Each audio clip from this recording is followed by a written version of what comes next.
Alpha Wars for the Broken Mate. A Werewolf Shifter Romance Audiobook. Written by Rain Hart. Chapter 1. Snow for the Barren Luna.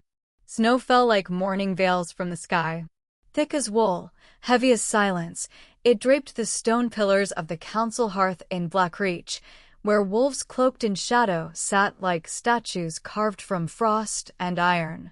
Fires blazed low in the twin braziers, yet offered no warmth to the girl kneeling before them. Not when the law was colder than the mountain wind.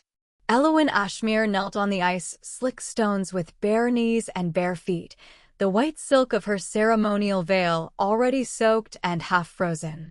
Her breath came in pale clouds. Her lips were tinged blue, but she did not shiver. Not visibly. The frostbite, like the shame, had seeped deeper than the skin. Around her, the wolves of Blackreach whispered. She was marked by the Helveric air. Promised the Luna's place. They say she bled in the snow and never quickened again. 3 winters, no cub. Her sense gone wrong. A hush fell as Alpha Maeron Helveric stepped forward. His boots crunched on frost. He wore the mantle of judgment, black fur over silver mail, a sword at his hip, though he never touched it. Only his voice was a blade. "Elowyn Ashmere," he said, eyes colder than the hearth embers. "You were once promised to this pack. Chosen. Claimed. Bound by moonlight and oath." Her chin lifted. A wisp of hair, pale as snow melt, drifted across her face. She did not speak. Did not weep. Maeron continued, "You failed the bond. The fates did not quicken you. You are scentless now. Hollow. The council deems you no longer fit to bear the Luna's crown." Elowyn blinked slowly. There was a bruise blooming just beneath her right eye, a gift from the last elder who had spoken with his hand. Her wrists were scraped raw where the ceremonial cuffs had rubbed her skin, though they'd since been removed. No need to bind a broken thing. "And so," Maeron said, "I sever the bond." Gasps stirred the chamber. Somewhere, a she-wolf whimpered. Not out of pity, there was none for the Baron, but perhaps at the power in his words. Severance was no small decree. It unraveled blood threads, unmarked what the moon had claimed. Elowyn swayed. The scent of cedar and storm, once ever present on her skin, was already fading. He had cloaked her bond, locked it with his will. The moment he did, she became mute to the pack's senses, an emptiness where once there was promise. Still, she did not cry. "Speak your last," Maeron said, voice low, but not gentle. Elowyn's throat worked. She looked up at him, this man she had once called mate, who had branded her neck with a claiming mark in the fire-lit rites of Helveric legacy. The man who had once whispered her name with hunger. Now he would not meet her eyes. "I still smell you," she said softly. A stir rippled through the elders. She spoke again. "Even now, I smell the pine on your skin. I smell the war on your hands. I know your scent, Maeron Helveric. And I will know it, even if you silence mine." He stiffened, but did not answer. Elder Bryn rose, her silver braids wrapped like cords around her skull. "By decree of the council," she intoned, "and for the strength of the Helveric line, Elowyn Ashmere is to be banished from Winterwood lands. Her presence no longer serves the bloodline. She will not survive the frost edge," someone murmured. "Not without a tether. Not in this storm. That is no longer our concern." 2 guards stepped forward. Elowyn flinched, but she did not resist when they hauled her to her feet. They gave her no cloak, no boots, only her veil and the burn of broken promises. Outside, the storm howled like a dying god. The border of Winterwood was a place where the trees grew thin and the wind spoke in voices. It was there that they left her. The snow had deepened into drifts, burying her calves with each trembling step. Blood bloomed from her ankles where ice tore the skin. Still she walked, veil clutched to her chest like a memory, until even her vision faded. She fell. Snow welcomed her like a mother. Darkness pressed in. And just before it swallowed her, a voice, low, strange, not Maeron's, curled through the wind. Don't be afraid, little one. I'm coming for you. Elowyn's lips parted. Then there was only white. Chapter 2: The Banishment Scent. The cold was inside her. Not outside anymore, not just in the wind or the snow that caked her lashes or the rags of silk that still clung to her thighs. It had seeped beneath her skin, through muscle and marrow, into something deeper than flesh. Elowyn Ashmere awoke on stone. Her breath caught ragged. She tried to move, but her fingers wouldn't bend. The joints were stiff, purple at the edges. Her toes, she couldn't feel them at all. A ruined building loomed around her. Once a chapel, perhaps. The pews were rotted, the ceiling half collapsed. Wind sang through the broken eaves. Snow had drifted in across the cracked flagstones, forming a thin, cruel bed beneath her spine. Pain laced through her limbs when she shifted. She bit down a cry, tasting iron. The veil was gone. Her hair clung wet to her cheeks, tangled with pine needles and dirt. She didn't remember crawling here. Her arms trembled as she forced herself upright. The fire in her blood had dimmed to an ember, flickering. Something was wrong.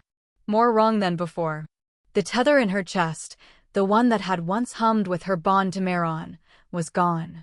But that absence had left a hollow, an ache that pulsed with something raw and feral. She should have felt nothing. But there was a scent. Not hers. Not his. Elowyn's lips parted. She pressed a hand to her throat, to the place his mark had once lived. Nothing. The claim was gone. Her scent was sealed. Her heat, her need, should have gone silent with it. But it hadn't. Something inside her was cracking. No, not cracking. Leaking. She gasped, curling over her knees as the sensation hit. Her core clenched with the first pang of a heat she shouldn't have. A trembling wave of heat, sharp and unfinished. Her scent tried to rise and failed.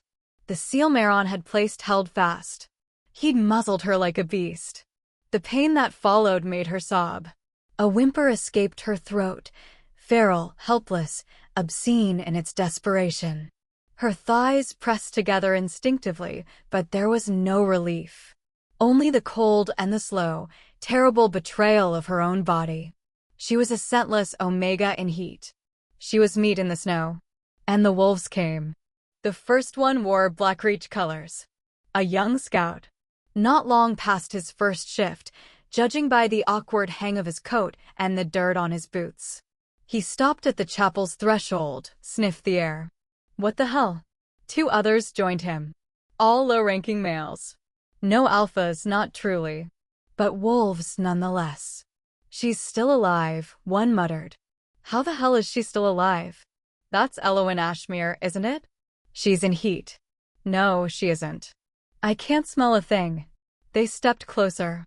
She tried to scramble back, but her legs refused to obey. Her arms were shaking too badly. She pressed herself against the stone wall, nails scraping against moss and blood-stained mortar. The youngest one knelt, reaching for her face. "You're not supposed to be alive," he said, almost gently. "But we can make you feel something before you die." Her breath hitched. Then, he screamed. The scream wasn't pain. Not at first. It was madness. All 3 of them dropped at once. One staggered sideways, retching.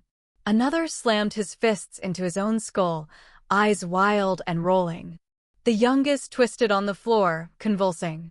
Blood poured from his nose. Then stillness. 3 wolves lay unconscious at her feet. Elowyn blinked. Her scent had never escaped. The seal had not broken. But they had smelled something. Something in her. Something that made their mind shatter. She curled into herself, heart hammering, chest heaving. Her body was cold, wet, aching. And still. Still. It throbbed. The phantom heat. The phantom hunger.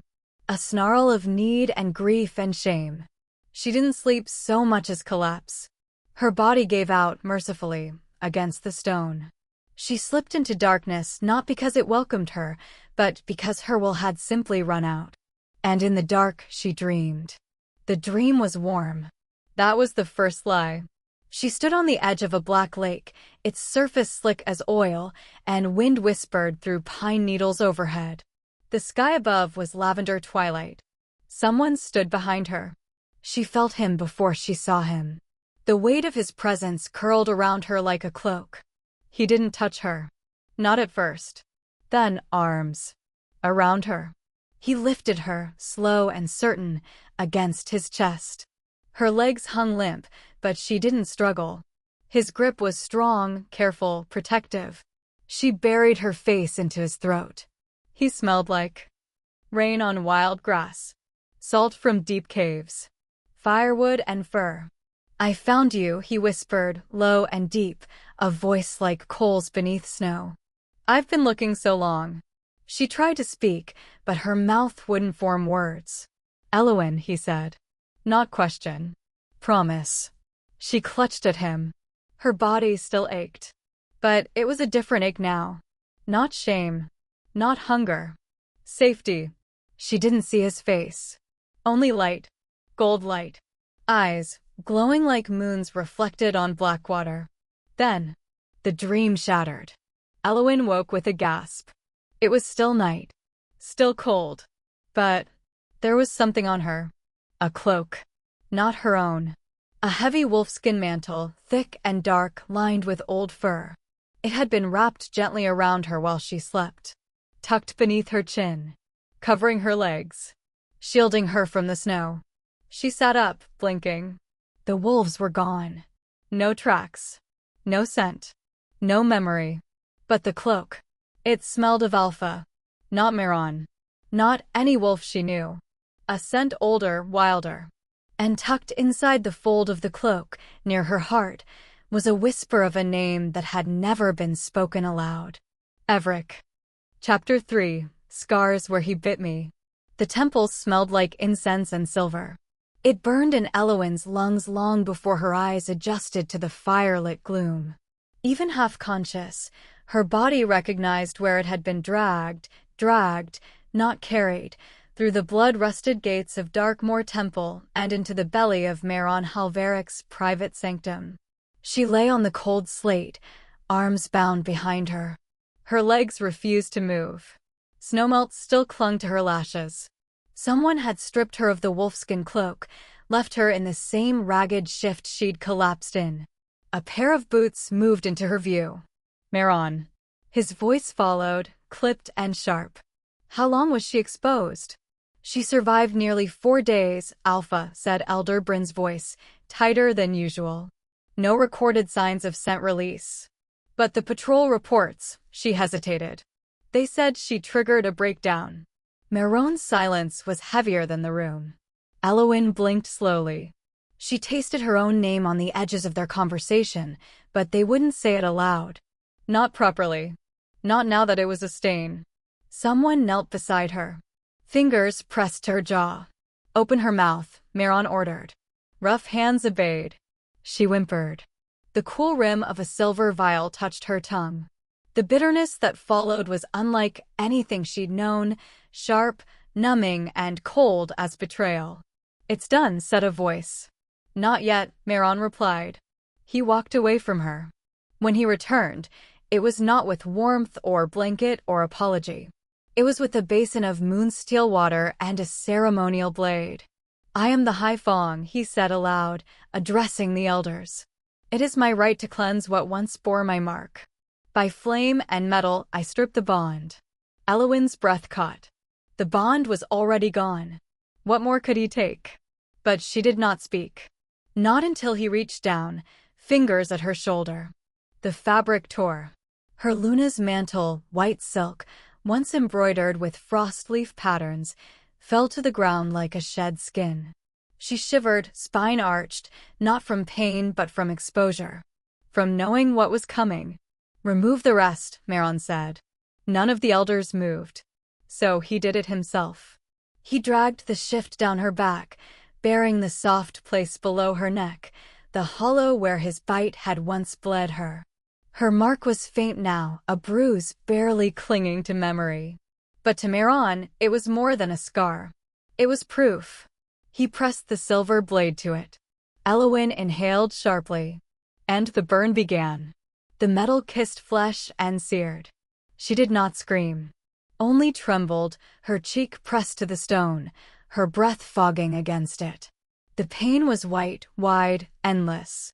And when it stopped, her skin was raw, cleansed, claimed again, not with love, but with erasure. She spoke only then. Her voice was small, not defiant, not angry, just soft. "Do you care if I smell like anything, Maeron?" He froze. The room went still.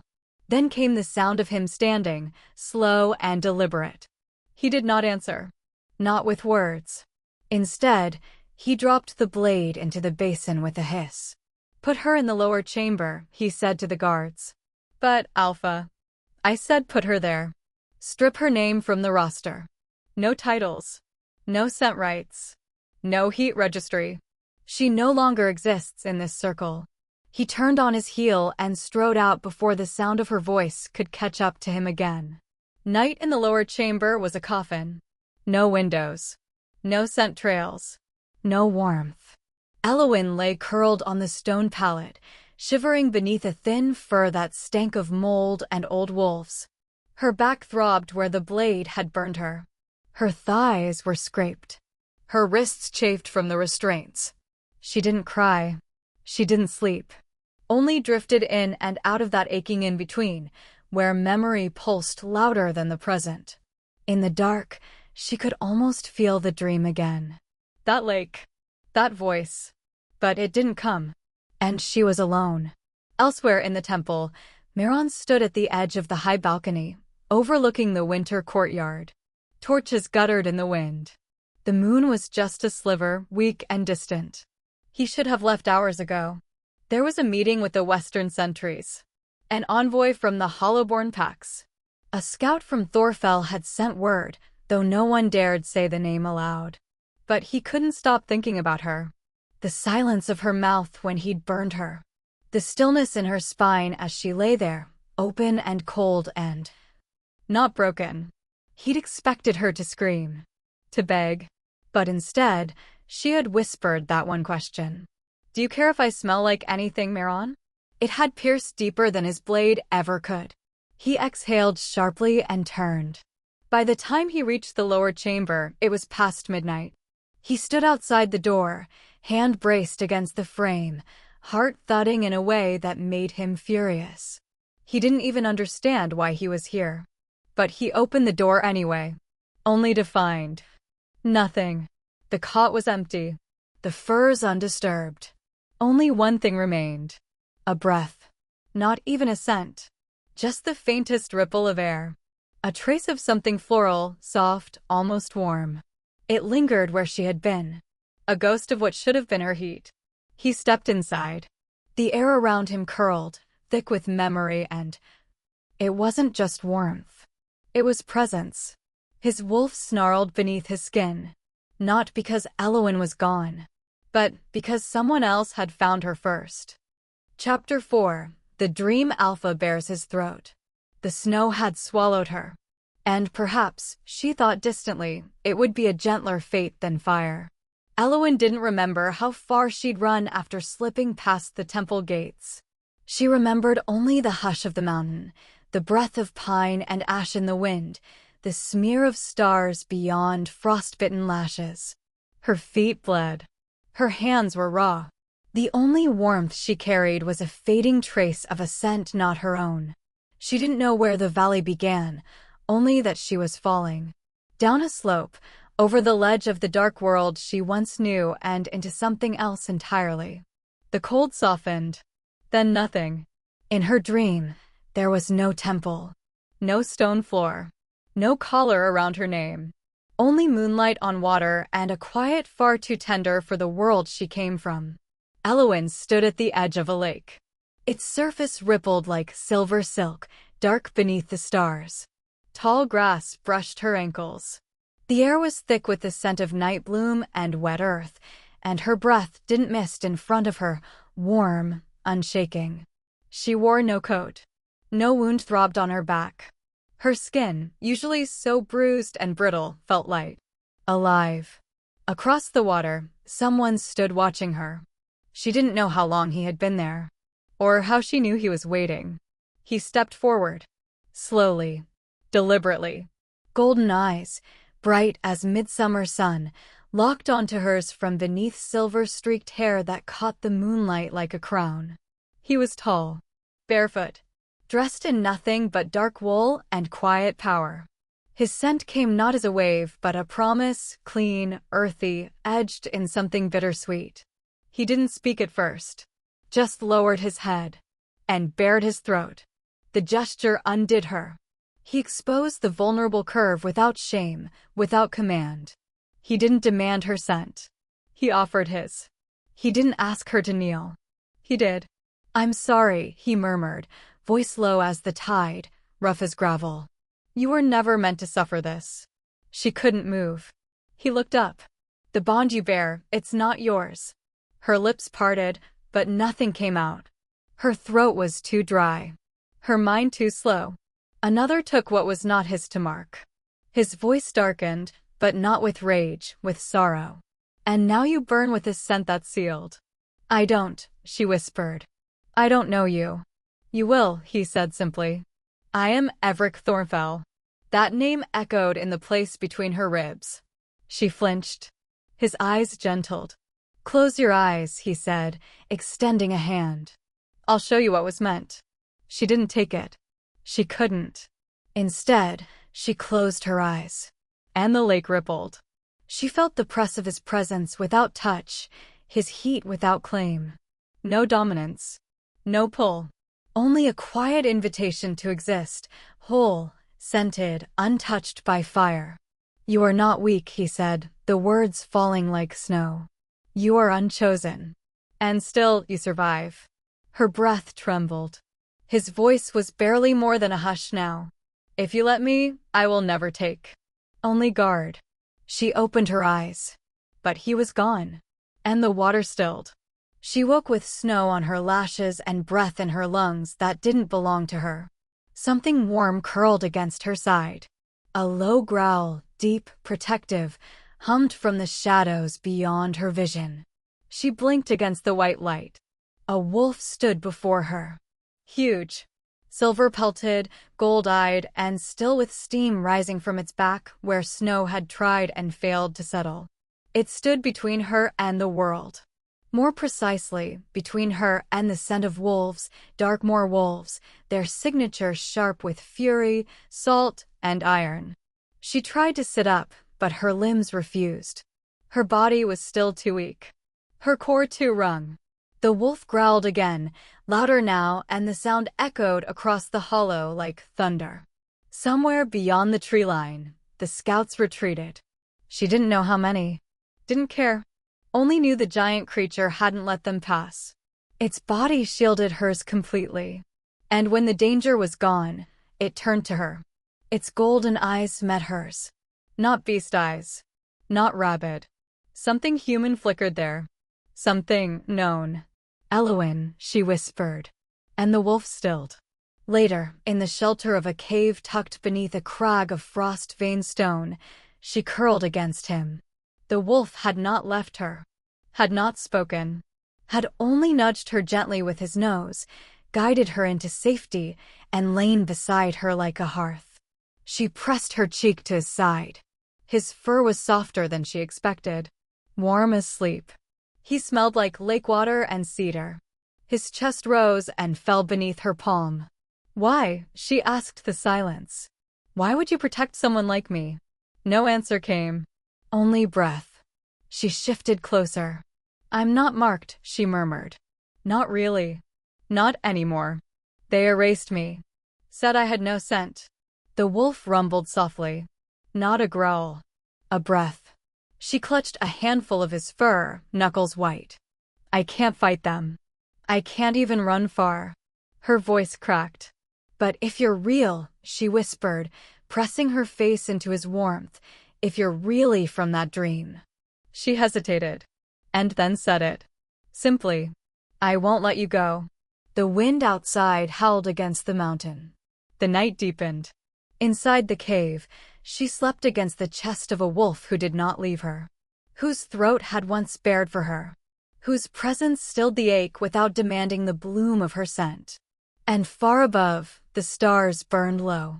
Watching. Waiting. Chapter 5. He tracked me by my whimpers. Snow pressed down like silence given weight. Elowyn huddled beneath the crumbling arch of the ruined temple, the bones of old gods blackened with frost. Wind threaded through the shattered windows and slashed across her face, but she no longer flinched. Her hands were numb, her lips cracked. Heat pulsed deep in her belly like a cruel joke. She couldn't sweat it out, couldn't scent the air with it. Her body ached to release what it had no right to anymore. No scent. No signature. No claim. She was a hollow thing pretending to burn. Her nails scraped over her forearm as she whispered into the stone, "I can't even attract a wolf to kill me." The wind didn't answer. Only howled. It wasn't that she wanted death. Not entirely. But there was a bitterness in being erased so completely, her scent scrubbed, her bond violated, her name only a murmur in cold rooms. She had not asked to be Luna. She had not asked to be touched. And yet, her body remembered all of it. Her skin, too hot beneath her ragged cloak, begged for something, anyone, to scent her again. Even rage would have been welcome. Even teeth. She whimpered. And it carried. Somewhere far down the ridge, a snowbird took flight. A crack echoed in the ice-crusted brush. Then silence. Until it wasn't silence anymore. She didn't hear him at first. She felt him.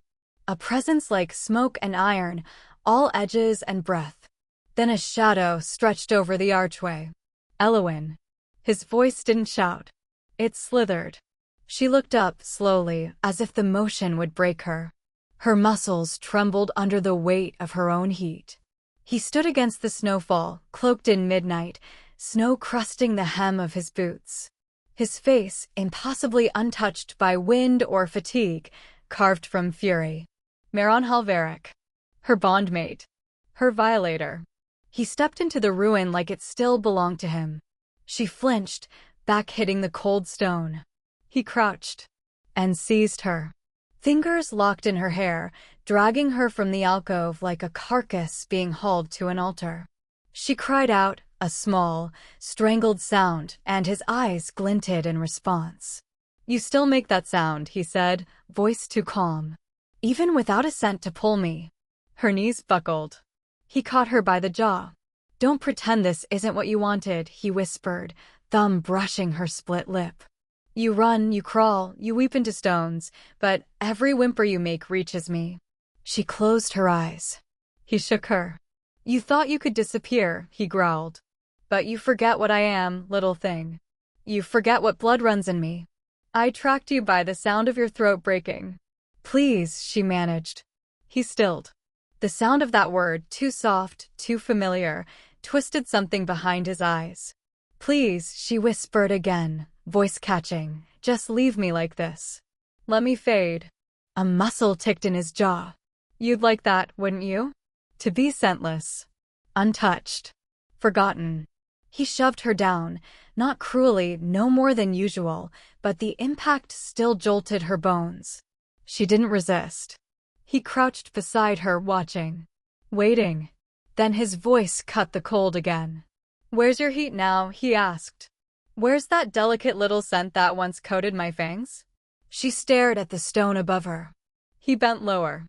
"Not even a flicker," he whispered, lips grazing her temple. "You used to bloom for me with one breath. Now you lie here like—" He stopped. His nostrils flared. No reaction. Not a tremor. Not a pulse. Not a trace of scent rising to meet him. His hand clamped around her chin again. "You gave it to someone else." "No," she whispered, barely audible. He bared his teeth. "Don't lie." "I didn't." Her voice broke. "I didn't do anything." But the air between them remained dead. Her body, a bonfire without flame. Her scent, sealed away from him. He didn't speak for a long moment. Then, "Who?" he asked, low and lethal. "No one." He laughed. Short. Sharp. Cruel. Lies from lips I branded. You reeked of me once. Now you smell like stone. She turned her face from his grasp. He didn't let go. But he didn't speak again. Just watched her as if expecting some sudden heat to rise, some forgotten pull to snap back into place. When it didn't, his expression changed. Something cracked beneath the mask. Then he let her go. Stood. Stepped back. Pathetic, he muttered, more to himself than her. She curled onto her side, arms wrapping around her knees. Her breath came in small, controlled exhales. Maeron stared at her a moment longer, then left. No command. No threat. Just the hiss of his coat through snow and his boots vanishing into the wind. She didn't move for hours. The snow crept in. She didn't cry at first. But when the sun fell and the cold deepened, her throat betrayed her. The sobs weren't loud. They never were. Just little gasps, hiccups of sound like a pup dreaming too hard. They stung worse than fire. Worse than silver. She'd wanted to be forgotten. But not like this. Not when the one who should have craved her touch now couldn't even taste her in the air. She was nothing. A maiden name. A body without bloom. Her own bond had closed itself to him, and he hated her for it.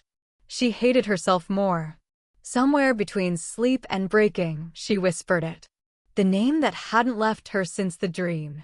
Evric. It slipped like a leaf into the dark. She didn't hear the wind pause. Didn't see the flicker of gold on the horizon.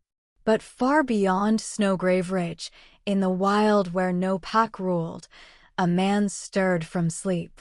His lashes lifted, and golden light bled from his eyes. Chapter 6, The Stranger Who Knows My Pain. Warmth woke her. Not the weak warmth of a distant fire or the fading echo of fever, but something real, dense, close, fragrant. It clung to her skin, soaked into the air. The scent of crushed pine and hearth smoke lingered, softening the ache in her bones. She stirred beneath thick furs lined with brushed wool, the kind nobles wore on festival nights. For a moment, she couldn't remember how to move without pain. Then she turned her head. He was there, sitting quietly at her bedside, cloaked in quiet stillness like it was a second skin. Evric. Not the dream, not the flickering echo from the riverbank that her mind had conjured to soothe itself. Real. Solid. Alive. His eyes, golden and steady, met hers. You finally called me, he murmured. His voice was deeper than memory, but not unfamiliar. It reached her like warmth poured into a hollow cup. Not demanding, not shocked, just certain. She didn't answer. Couldn't. Her throat was too dry. Her body too wrapped in disbelief. You've been sleeping 3 days, he continued, eyes flicking to the steaming mug resting beside him. Long enough to miss the moonrise. But not long enough to lose the scent of snow from your hair. His fingers never moved. He didn't touch her. Just watched her reverent, as though her breath was proof of something holy. Where? Her voice cracked. Where am I? Frost Hollow. Northern Keep. He paused, then added gently, safe. Safe. She didn't know the word anymore. Her hands clutched the fur blanket. It smelled faintly of rosemary and juniper bark, things her body recognized as healing. I found you in the ruins, he said. You were barely breathing. Not enough scent on the wind to guide me, only a sound. Small. Like you'd broken from the inside out. You shouldn't have, she whispered. He tilted his head. I should have come sooner. She looked away. The chamber was carved from thick stone, its corners warmed by basket torches. Vines hung from the upper beams, dried herbs clustered around them, mugwort, wolfsbane, thyme. A red clay basin sat cooling beside the hearth, its rim darkened by the residue of soaking cloths. Someone had tended her. Not out of duty. Not out of dominion. Just tended. Evric didn't move as she scanned the room. When her gaze drifted back to him, he was still there, patient. Why? She asked. His lashes lowered. Because you are the voice that found me, he said softly. The blood that calls mine. She blinked. I don't understand. You don't have to. And still, he didn't touch her. He merely stood and crossed the room to wet a cloth from the basin. When he returned, he sat beside her, not close, not possessive, and reached for her hands. "May I?" he asked. She hesitated, then nodded. He gently unwrapped the linen gloves she hadn't realized she wore. Beneath, her fingers were raw, frozen skin, cracked and weeping at the edges. She looked away, ashamed of how weak she was, how ugly. But he never flinched. He simply dipped the cloth and began to dab. Slow, silent, soothing, every touch precise, controlled, measured, as though he were afraid even kindness might wound her. "Is this how you treat all strangers?" she asked quietly. His hands didn't stop. "No." "Then why me?" His voice was soft. "Because you're not a stranger. Not to me." She frowned, but he offered no further explanation.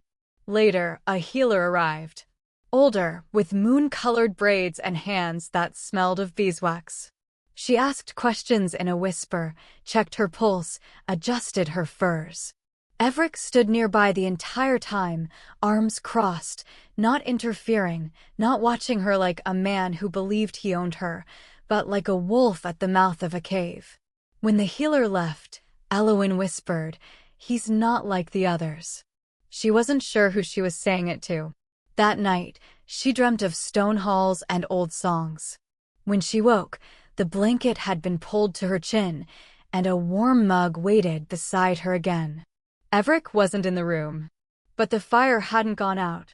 He returned just before dawn, hair damp with snow melt, hands full of foraged pine cones and winter apples. He didn't speak. He didn't press. She watched him peel an apple and wondered how a man so large could move so quietly, could breathe beside her without reaching for her throat or her hip or her bond. By the second night, she found herself waiting for the sound of his steps. By the third, she couldn't fall asleep until he returned. He never touched her. He never asked her to release. But his presence became a balm, familiar in a way that should have frightened her. One evening, as the hearth flickered low and her bones ached with restless tension, she spoke. "You know what I am." "Yes," he said. "You've heard what they call me. I don't listen to wolves who bark over fire. You've seen what he." Her throat closed. Evric said nothing. Instead, he picked up the mug she hadn't touched and placed it gently into her hands. She stared at it. "I don't deserve this," she whispered. He met her eyes. "Don't you? I'm ruined. You're alive. Barely. Still." The mug trembled in her grasp. "I wake up screaming," she admitted. "I know. I can't let anyone near me." "I know. Then why do you stay?" He looked at her for a long moment. Then, finally, answered. "Because you are my dream's blood. And I would rather wait forever beside your shadow than claim you while you still bleed." Her breath caught. And something in her, something long buried, warmed. The healer returned the next morning, brows furrowed, hands shaking with the urgency of news. Elowyn sat upright against her pillows, pale but lucid. "She's releasing," the healer whispered, glancing between them. "Not consciously. Not traditionally. But it's happening." Evric's jaw tensed. "What do you mean?" "She isn't choosing it. Her scent is reacting. But only when you're near." Elowyn froze. The healer lowered her voice. "It's delicate. Primal. Like her body's forgotten how to trust anyone but remembers you." Evric didn't look at her. Not then. But later, when the room was empty and the fire crackled low, she reached for him. Not with hands. Not with her body. But with her voice. "Is it real?" she asked. He turned. "Is what?" "This," she whispered. "Whatever's happening between us." He crossed the room. Stopped at the edge of her bed. "I will never take what you do not give," he said. "Even if it's yours?" He shook his head. "It is only mine if you want it to be." And in the hush that followed, she looked at him and didn't feel afraid. Not of him. Not of herself. Not of what she might become. That night, She fell asleep only after hearing him settle in the chair beside her. And for the first time in weeks, her dreams didn't hurt. Chapter 7. He was my fever, he was my cure. The first time she stepped outside her chamber, the snow greeted her like an old enemy. Elowyn had insisted. The walls had begun to close in. The scent of dried herbs, the ever-burning hearth, Evric's steady silences, they were comforts, yes, but also chains. Her limbs trembled with disuse. Her lungs begged for cold, unsheltered air. So she slipped from the warmth of her furs, layered herself in a woolen cloak she found by the fire, and quietly stepped into the corridor. The torchlight shimmered against the stone like flickering memory. Her boots made little sound. Evric had taught her how to walk soft even when weak. The guards didn't stop her. They bowed their heads slightly as she passed. Not in reverence, more in uncertainty. As if her presence disrupted something sacred. The path out to the frozen moon garden was lined with black pines crusted in frost. Snow clung to every branch. When she stepped into it, she half expected the world to spit her back out. But it didn't. The sky stretched above, wide and pale. The moon, a cold disk like a watcher's eye, hung just above the northern peak. Stars blinked in soft indifference. The garden was not lush. It was sculpted from stillness, stone benches, iron trellises wrapped in sleeping vines, thornless bushes dusted white. She stood in its center and closed her eyes. Breath. 1. Then 2. The air was clean. Cruel. It burned the back of her throat like honesty. And then it hit her. Like a wave crashing over frozen shore. A scent. Not external. Internal. Like something uncoiled beneath her ribs. Heat bloomed along her spine. Elowyn gasped. Her legs buckled. The snow caught her. She barely had time to cry out. Her fingers clawed the ice, dragging furrows through the white as her body pulsed with something she couldn't name. Not desire, no, not that. Not yet. It was ache. Primal. Deep. Her scent spilled out of her like blood. From the tower's edge, a shout rang out. Then another. Boots. Snow crushed under fast steps.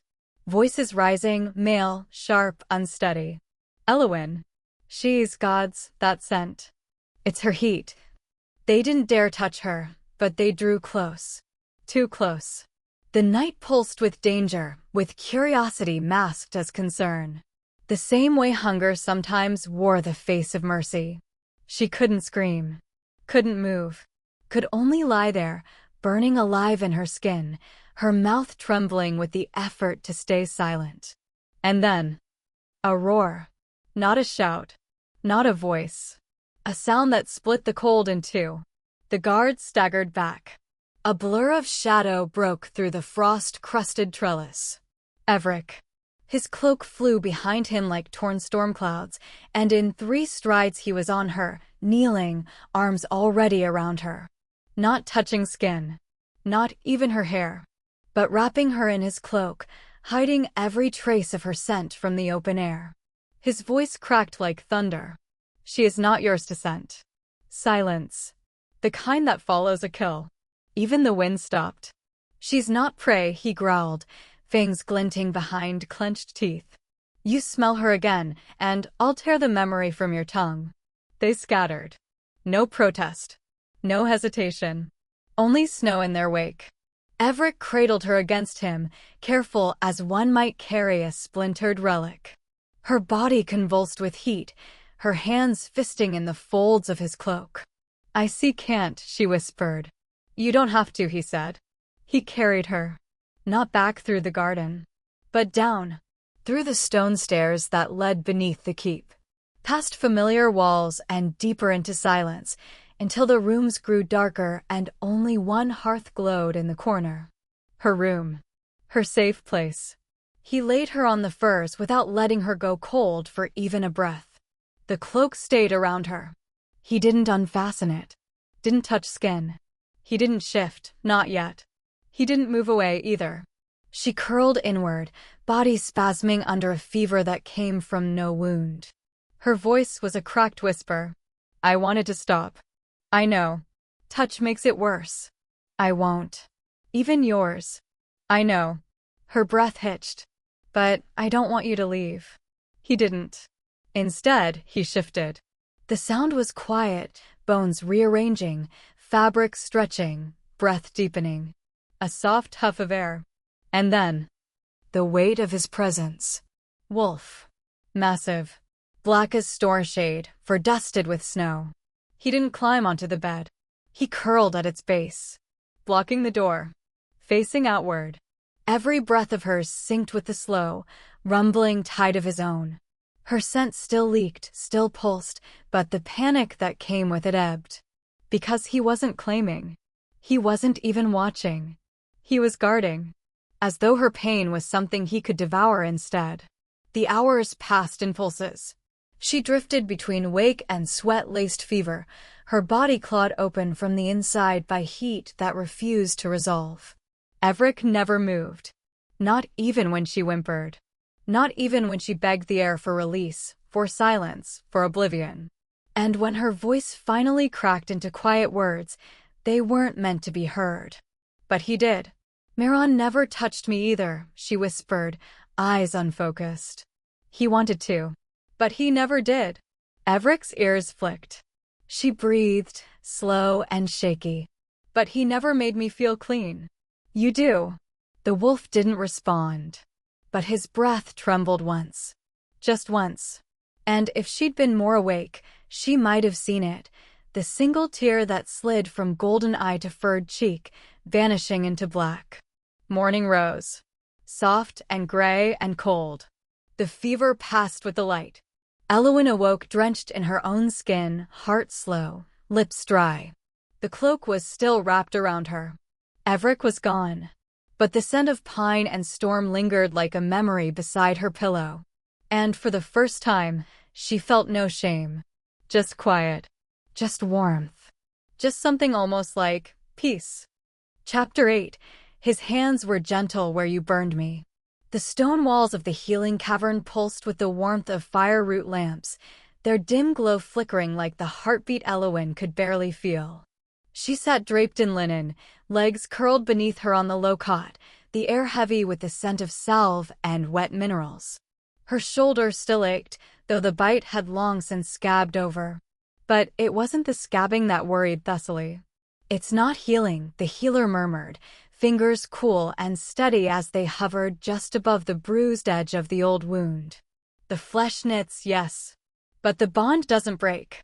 Elowyn's pulse thudded in her ears. Bond? Thessaly didn't answer immediately. She set down her bomb pot and moved toward the row of ancient scrolls stacked in the hollow shelf. Her fingers skimmed a bark-bound tome and tugged it free with practiced ease. You were marked by another alpha, she said without looking up. Even if the bond was incomplete, even if he never took you fully, his scent remains. His claim lingers in your blood. A shiver ran down Elowyn's spine. It's like a shadow, Thessaly continued, flipping the page. A stain only another alpha can wash away. Elowyn stared at the stone floor. Then what happens to me? The healer's voice softened. You don't want him in your body anymore, do you? Her silence was answer enough. Thessaly turned, book open, pointing to the sketched glyphs that looked more like runes carved into flesh than language. This method is old. Sacred. We call it unmaking. It doesn't require claiming. Just cleansing. How? Thessaly hesitated. The new alpha must place lips to the old scar. Not as a lover. As a healer. It's his scent that will purge the last of Maeron's from beneath your skin. Elowyn's eyes widened. The shame came like a tide. Heat bloomed in her chest, then crawled up her throat until she could barely breathe. You mean? Yes. The healer gave her a look of quiet gravity. It has to be him. As if summoned, Evric appeared at the edge of the threshold. He didn't speak. Just stood there, tall and still, like the stone around him had recognized him as kin. His gaze touched Thessaly, then dropped to Elowyn. I heard, he said quietly. Her stomach twisted. He moved closer, stepped soundless. He didn't approach like a wolf stalking prey. He approached like a man who feared his presence might cause collapse. "Elowyn," he said, voice low and even. "Will you allow me?" She shook her head, then stopped. Her hand curled in the linen. Her breath stuttered. Then she looked up and nodded. "Only if," her voice was cracked glass. "Only if you don't bite me." He crossed the room slowly. "I won't," he said. "Not even if my instincts beg." They didn't use the cot. Thessaly led them to the riverstone bathhouse carved deep into the cavern's base. Steam drifted across the surface of shallow pools, and mineral waters glistened with faint blue luminescence. Ancient roots curled from the ceiling like frozen veins. Elowyn sat on a low stone, robe falling loose across her shoulders. The healed scars were pale, not red, bitten into the hollow of her shoulder, the top of her clavicle, and the curve just beneath her nape. Maeron's teeth had gone deep.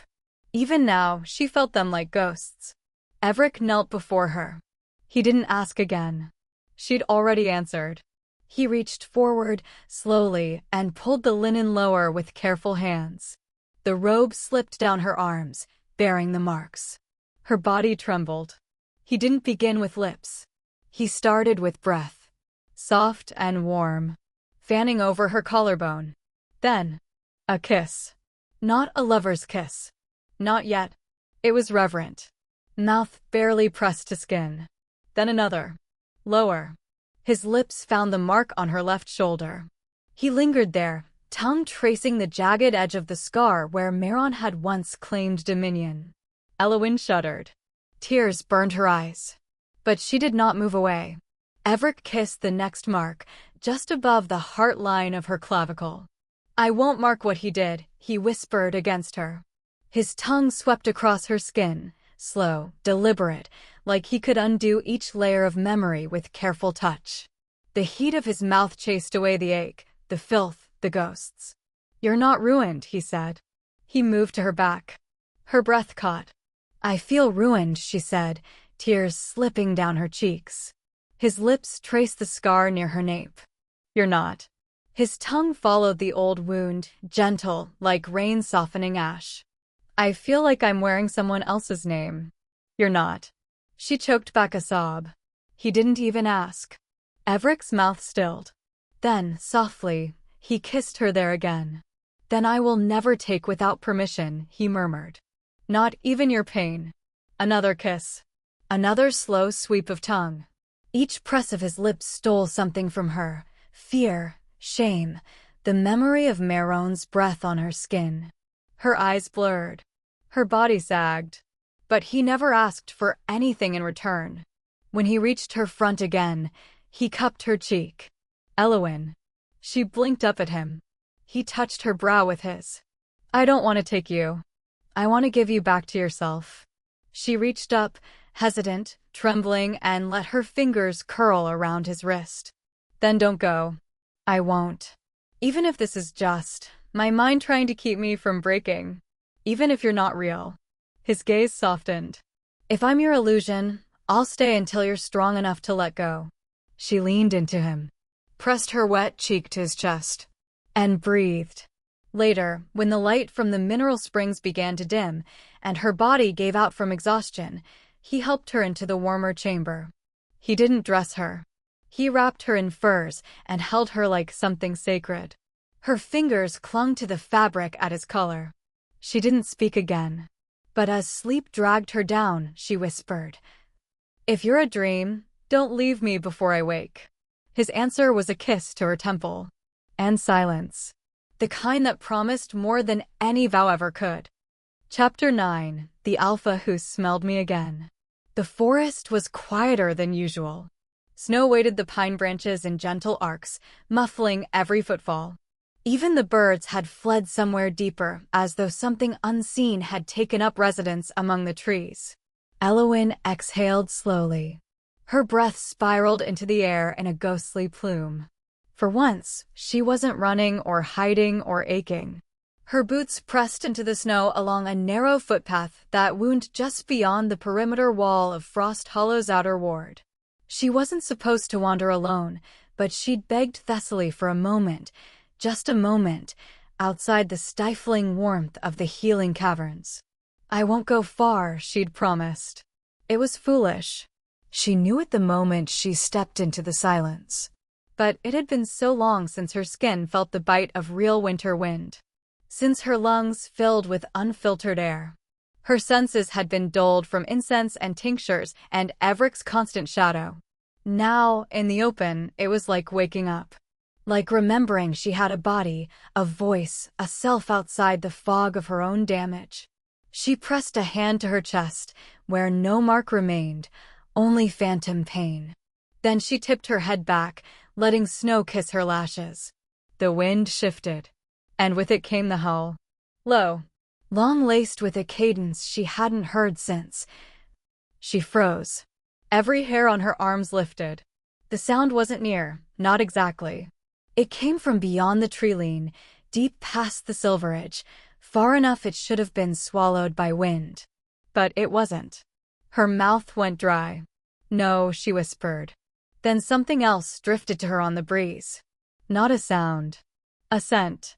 Not the forest. Not Evric. Him. Clove and smoke.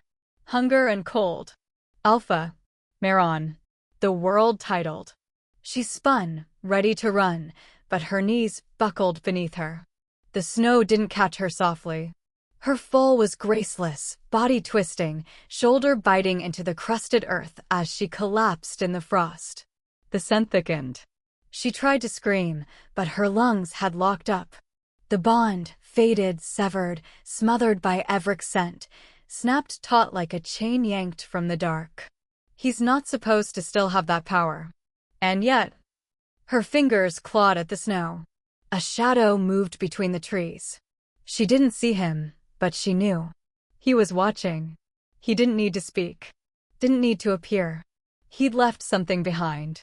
It was there beside her, delicate and pale, laid out like a shroud on a fallen branch. A white gown. She knew it. She'd worn it once, on a night she no longer let herself remember. And now it reeked of him. Not just memory. Now, fresh scent. Warm and cloying and wrong. It hit her like venom, rushing through her bloodstream, scraping old pain from her ribs. No, she gasped, curling in on herself. Not again. Footsteps pounded behind her. Elowyn. Evric. His scent reached her just in time. Fur and frost. Fierce and bracing. Her body tried to respond, to lean into it, but the clove smoke madness still lingered like oil on water. Then strong arms were under her, lifting. "I've got you," he growled, voice fraying. Her head lolled. Her hands gripped his tunic, but her eyes refused to focus. He turned toward the tree-line, teeth bared, the snarl rising from deep within his chest. "You think I won't smell you?" His voice roared through the trees. "Coward. She's not yours. Not anymore." A pause. Then, quieter, darker, meant only for the unseen. "Come one step closer. I'll tear your throat out and bury it where even the crows won't find it." The wind howled in answer, but no form emerged. Only silence. And that scent, slowly, agonizingly receding. Evric held her tighter, his jaw clenched so hard it trembled. He didn't carry her back right away.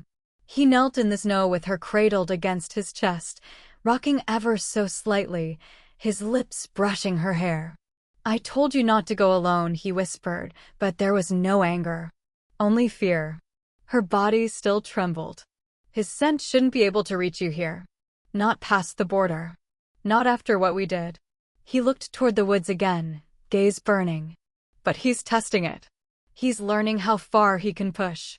Back in the camp, Thessaly pulled the door open before they reached the infirmary threshold.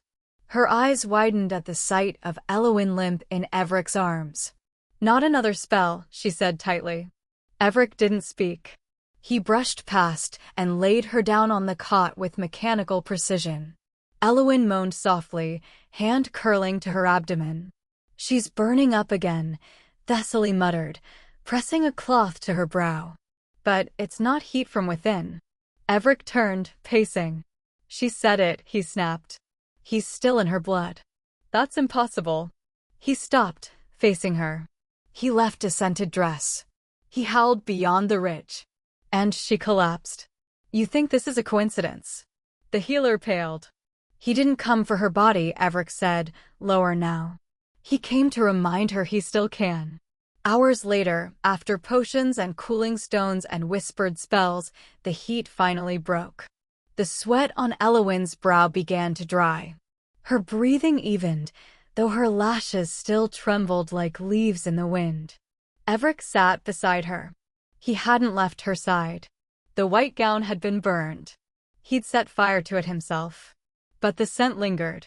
No matter how long he bathed her skin in balm, no matter how many times he wiped her brow, something of Maeron remained. He reached down, brushing a lock of hair from her cheek. She looked so small like this. Fragile. A girl who'd been chased to the edge of her own soul and was still trying to crawl back. His jaw tightened. He wanted to claim her. Not with teeth. Not even with hands. He wanted to claim her peace. To be the scent that drowned out every other. To be the one she turned to in the dark without shame or pain or fear. But she wasn't his. Not yet. Maybe never. She stirred. He leaned in. Her lips parted. I smelled him, she whispered hoarsely. He's here. His heart stopped. She clutched his sleeve with trembling fingers, nails digging in. He's coming for me. Evric didn't speak. He couldn't. He just lowered his head beside hers, forehead to temple, and let the truth settle between them like snow. Maeron hadn't let go. And now, neither would he. Not without a war. Chapter 10. Bite me where you can't touch me. The walls of Hearthstone Keep held their silence, as they always did. Thick stone and colder secrets. But inside Elowyn's chamber, the silence was fractured, first by the rustling of sheets, then by the helpless whimpers that cracked through the air like the flutter of wings against a cage. She was dreaming again. No, nightmaring. Don't, she gasped, arching away from an invisible touch, fingers clawing at the sheets. Evric watched, unmoving from the corner. His arms were crossed, but his jaw was clenched like a man in the gallows. He hadn't slept, not properly, in days. Not while she thrashed and moaned under ghostly hands. Not while another alpha's scent haunted the edges of her dreams, her skin, her soul. Thessaly, he called quietly. The healer entered moments later, lips pursed, eyes lined with worry. She had seen many ailments, many afflictions of body and bond, but this. She's not stabilizing, she said, brushing sweat from Elowyn's brow. The fevers will return. The dreams are the lesser danger now. Evric stepped forward. What do we do? Thessaly hesitated. The damage from her broken bond. It's not healing. Your scent helps, but only faintly. It's like pouring water on scorched stone. She needs something stronger. He already knew. He just didn't want to hear it aloud. She needs your imprint, Thessaly said. Not a full mark, but her fingers ghosted over her own wrist, her ankle. You know the old ways. There are sacred places on the body, intimate, protected, where the alpha may lay down bite traces without dominance. These create guard circles. Evric swallowed hard. She can refuse, Thessaly added softly. And if she does, you do nothing. You understand me? He nodded once. The fire burned low in her room, shadows reaching like fingers across the stone floor. Elowyn was awake now, though barely. Pale, damp-skinned, her nightdress clung to her like breathless fear. Evric sat beside her. She didn't speak for a long time. Then, very softly, he's still inside me. Evric's breath hitched. Not in the way that leaves bruises. Not even in the way that leaves marks. Her voice was far away, like she was talking to the dark above the bed. He's in my breath. My heartbeat. Every time I try to sleep, he finds me. Not with words. With scent. With memory. Evric reached out, his hand hovering over hers before settling. She turned to look at him. You said there was a way. He couldn't lie. Not now. There is. And it doesn't have to be. She didn't finish the sentence. She didn't need to. No, he said. I won't mark you. Not like that. Not unless you ask me to. Not ever. Her eyes shone, glassy with fever and fear. But it'll still be bites? Yes. Her lashes fluttered. Where? He hesitated, then said with reverence, places he never touched. Places no one ever touched. Wrists. Ankles. Maybe the bend of your thigh, if you let me. Her throat worked as she swallowed. And it'll protect me? He nodded. It's not just scent. It's a signal. A promise. My bond over his. It tells your body that I'm here now. That he's not allowed in. The silence between them deepened, curled in tight. Then she whispered, so low he almost didn't hear, then bite me. Where he didn't touch me. He didn't move right away. Didn't leap like the beast inside him wanted. He only reached for her wrist, gently, reverently, as though handling spun glass. Her pulse trembled beneath his thumb. He leaned in and pressed his lips to the inside of her wrist. Then teeth. Not a wound. A seal. She gasped, not in pain. In something older. Something aching. He did the same to her other wrist, then pulled back. Is it enough? She whispered. Evric looked at her, then to her feet beneath the tangled blanket. I need your ankle, he said softly. She trembled, but shifted, letting the cover slide down to reveal one bare leg. Her ankle was delicate, bone-pale, and tender. He knelt. Not beside the bed. On the floor. A night before his sovereign. He kissed her ankle first, slow and warm, before letting his teeth sink just enough. No blood. Only promise. Her whole body shivered, but she didn't pull away. She watched him with wide eyes, chest rising fast. He looked up at her. Do I still have your permission? She nodded once. I'll never hurt you, he said. I know, she whispered. He kissed the inside of her knee, working higher, but only to the edge of the mark, the final spot. The softest curve of her thigh. She tensed. His hand rested over hers. This one will hold best. If you want me to stop. I don't, she said, voice shaking. Just don't bite like he did. I wouldn't dream of it. He leaned in. Her skin was warm, impossibly soft. His lips traced a path first, coaxing calm from chaos. Then, as gently as a vow, his teeth sank in. Elowyn arched, not from pain. From release. The bond that had once felt like barbed wire loosened its hold. Evric stayed like that, mouth against her skin, breath brushing her leg. Then, just as slowly, he pulled back and pressed his forehead to the mattress beside her. I'll never be what he was, he murmured. But I'll be better. She reached for him, fingers brushing his hair. And then the world shattered. The door didn't open. It exploded. A burst of force cracked the hinges, sent splinters flying. Evric was on his feet in an instant, shielded her body with his own. In the doorway. Maeron. No cloak. No restraint. Only shadowed eyes and blood-bright rage. He looked at Elowyn, not her face. At her bare leg. The bite. Then his eyes locked with Evric's. Get away from her, he growled. Evric didn't move. Didn't flinch. Too late, he said, voice like steel drawn from scabbard. You're not the only scent she knows anymore. Maeron stepped forward and the room trembled. Elowyn whispered Evric. But Evric only reached back, finding her hand. Stay behind me. Chapter 11. She was mine first. The frost-slick stones of Frost Hollow's hall shivered beneath the echo of bootsteps, measured, thunderous, and entirely unwelcome. Maeron Halveric strode through the arched doors like he owned the place. Behind him, the Darkmoor elite fell into formation, black-armored and expressionless, save the flicker of hunger in their eyes. The air tightened with dominance. Not spoken. Not shown. Felt. At the head of the chamber, the elders of Frost Hollow rose stiffly to their feet, lips set, hands tense near the hilts of ceremonial daggers they had no hope of using fast enough. They did not bow. But Maeron hadn't come for respect. He came for the girl. His voice was steady, deeper than the wind outside. "I'm not here to negotiate," he said. "I've come to claim what's mine."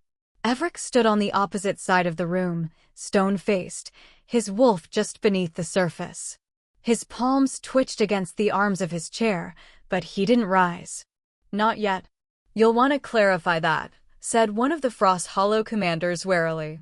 Maeron's gaze flicked lazily around the room, pausing briefly at each face before landing hard on Evric. "My Luna," he said. "The one I marked before your sweet little golden boy ever touched her." A stunned silence bloomed like rot. The door at the side of the chamber creaked open, and two of the Frost Hollow guard entered, guiding a dazed, swaying figure between them. Elowyn. Her eyes were half-lidded, breath shallow, lashes trembling like the wings of a snared bird.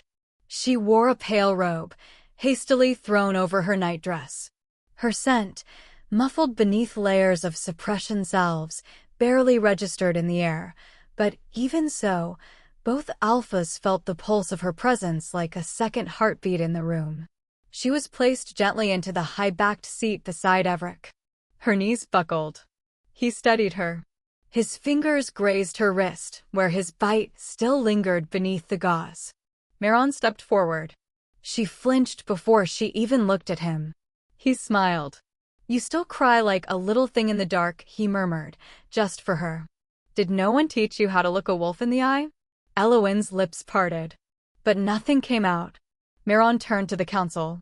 "You know what the old laws dictate. When two alphas lay claim to one bond, the rightful mate is decided not by words, but by instinct."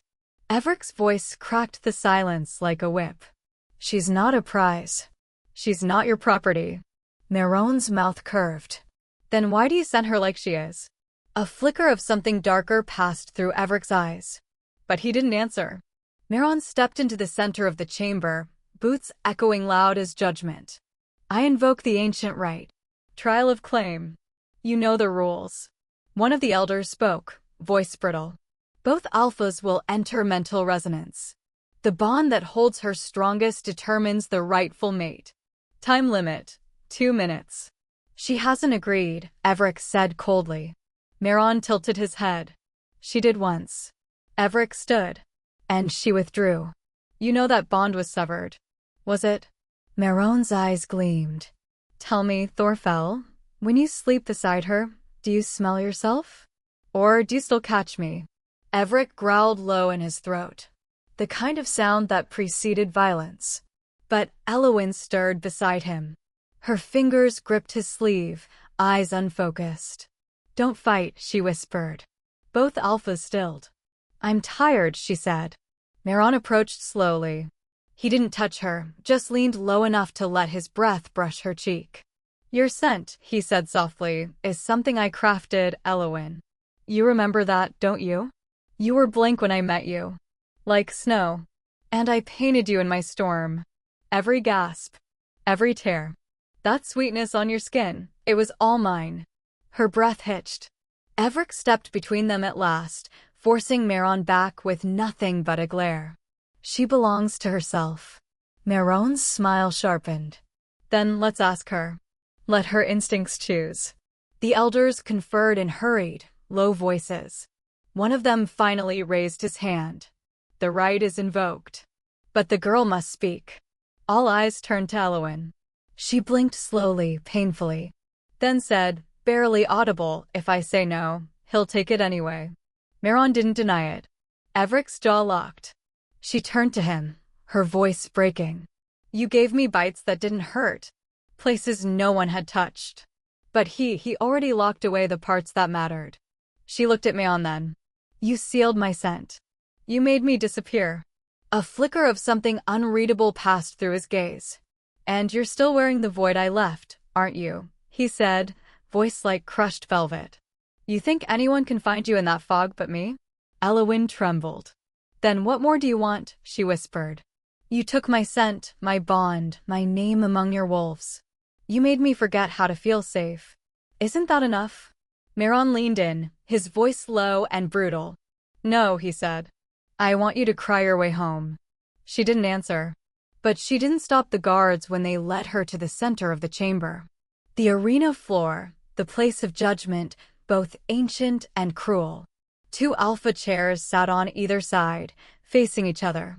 Between them, a crystal basin, shimmering with moonlight-infused water, meant to amplify scent signatures in the old way. Evric knelt beside her. "You don't have to do this." Her hand found his. "I'm already being fought over," she said bitterly. "Might as well be present for it." He didn't smile. He just kissed her hand once, then stepped to his side. Maeron took his position across the circle. Elowyn sat in the center, the basin between her feet. The ritual began. Neither alpha moved. They didn't speak. They simply pushed, sending tendrils of their aura, their dominance, their scent, into the ether. Toward her. Evric's scent came first: forest, warmth, protection. The scent of held breath and steady hands. The scent of restraint. Maeron's followed: ice, smoke, something feral. Not violence, but the threat of it. The addictive edge of something that once made her knees weak. Her breathing grew shallow. Their energies clashed inside her. She shook. Sweat beaded on her temple. Evric's link whispered, "Choose me," but softly, like a hand at the small of her back. Maeron's link snarled, "You're already mine," and it bit. Tears blurred her vision. The crystal water rippled, then smoked. Evric flinched. Maeron grinned. One of the elders stepped forward. Time. The magic settled. Elowyn collapsed forward, caught by 2 guards. Her body was trembling, but she was conscious. Result? Another elder asked. A pause. Then the basin lit with pale light. 2 scents hovered above it, blended, indistinct. One wasn't stronger. It was conflicted. She chose neither, someone whispered. Or maybe she couldn't choose at all. Maeron stepped forward, lips curling. "Seems she remembers me more than she thought." Evric's voice cut like frost. "Or maybe you infected her so deep she can't remember herself." The tension broke like thunder. The elders ordered separation. Maeron's warriors were escorted back, but he didn't move until Elowyn looked at him again. This time, her gaze didn't shake. "You don't want me," she said softly. "You just don't want to lose." Maeron leaned close, his final words a dagger against her ear. "Wrong," he said. "I want you ruined for anyone else." Chapter 12, Your Scent or Mine. The frost was thin on the stones of the Moonbine Circle, a silver crust crackling beneath bootsteps as the elders of Frost Hollow took their stations. Pale flames ringed the ritual ground, flickering without smoke, casting bone-white halos across the stones. In the center lay the sanctum, a low stone basin carved in a spiral, lined with moonstone and glass root, veined with veins of sleeping fire. Elowyn knelt there now, robed in white, her wrists bound with soft ribbon, her eyes vacant. She didn't speak, didn't move. The scent suppressants they'd laced through her robes dulled the air around her. She was like a candle before the wick was lit, waiting to burn, but not yet allowed. Evric stood on the edge of the circle, arms crossed, jaw tight. He didn't look at Maeron. Not yet. Maeron approached with slow, deliberate steps. Dressed in ceremonial black, the Nightborn insignia shimmering like oil across his chest, he smiled as if the frost didn't touch him. "She looks lovely," he said to no one in particular. "Your turn first," came the elder's voice. "You may initiate linkage." Maeron didn't wait. He stepped forward and dropped to one knee at the outer ring of the sanctum, lowering his eyes, but not in reverence. "Only calculation." "Elowyn," he said. No answer. "Elowyn," he said again, voice low. "Do you remember the first time I let you bleed for me?" Her head jerked, ever so slightly. "I kissed your wrists afterward," he went on, "because you were shaking, and I told you it meant you were strong. Do you remember that?" The bond shimmered faintly. Around the edge of the sanctum, the moonstones pulsed once, registering a flicker of psychic contact. Elowyn gasped, sharp, breathless. "I liked you best when you were silent," Maeron whispered. "When you cried, but didn't fight. When your scent curled around me like smoke I could set fire to. A sound broke from her throat, thin, wounded. "You think you were mine because of the bond," he said. "But you were mine before it. You knew it too. That's why you let me mark you. That's why your scent still carries the shape of my shadow." She doubled over. The circle flared. The ribbons at her wrists trembled. She was shaking. Her breathing grew erratic. A thread of scent unfurled into the air, tangled, confused, bittersweet like crushed herbs and blood and snow. "Let it out," Maeron urged softly. "Let them all smell what I carved into you." She wept. The basin's edge glowed hot with a pulse of mixed pheromones, hers, tangled with his. Then, Maeron withdrew. He stood, fists clenched, gaze triumphant. Elowyn collapsed against the stone. The elders murmured amongst themselves. One raised a hand. "Second Alpha, enter." Evric didn't move at first. Then, slowly, he stepped forward. He did not kneel. He sat. He did not reach. He spoke. "Elowyn," he said, like it was a name he prayed to. Her breath hitched. "I'm not here to pull you into memory," he said. "You don't owe me your scent. You don't owe me anything." She trembled. He let the silence linger between them, like something sacred. "When you're ready," he whispered, "just breathe." A moment passed. Then another. Then, she exhaled. Long, deep. Like her lungs had only just remembered what air felt like. The tension in her shoulders eased. Her fingers relaxed. And a fragrance bloomed.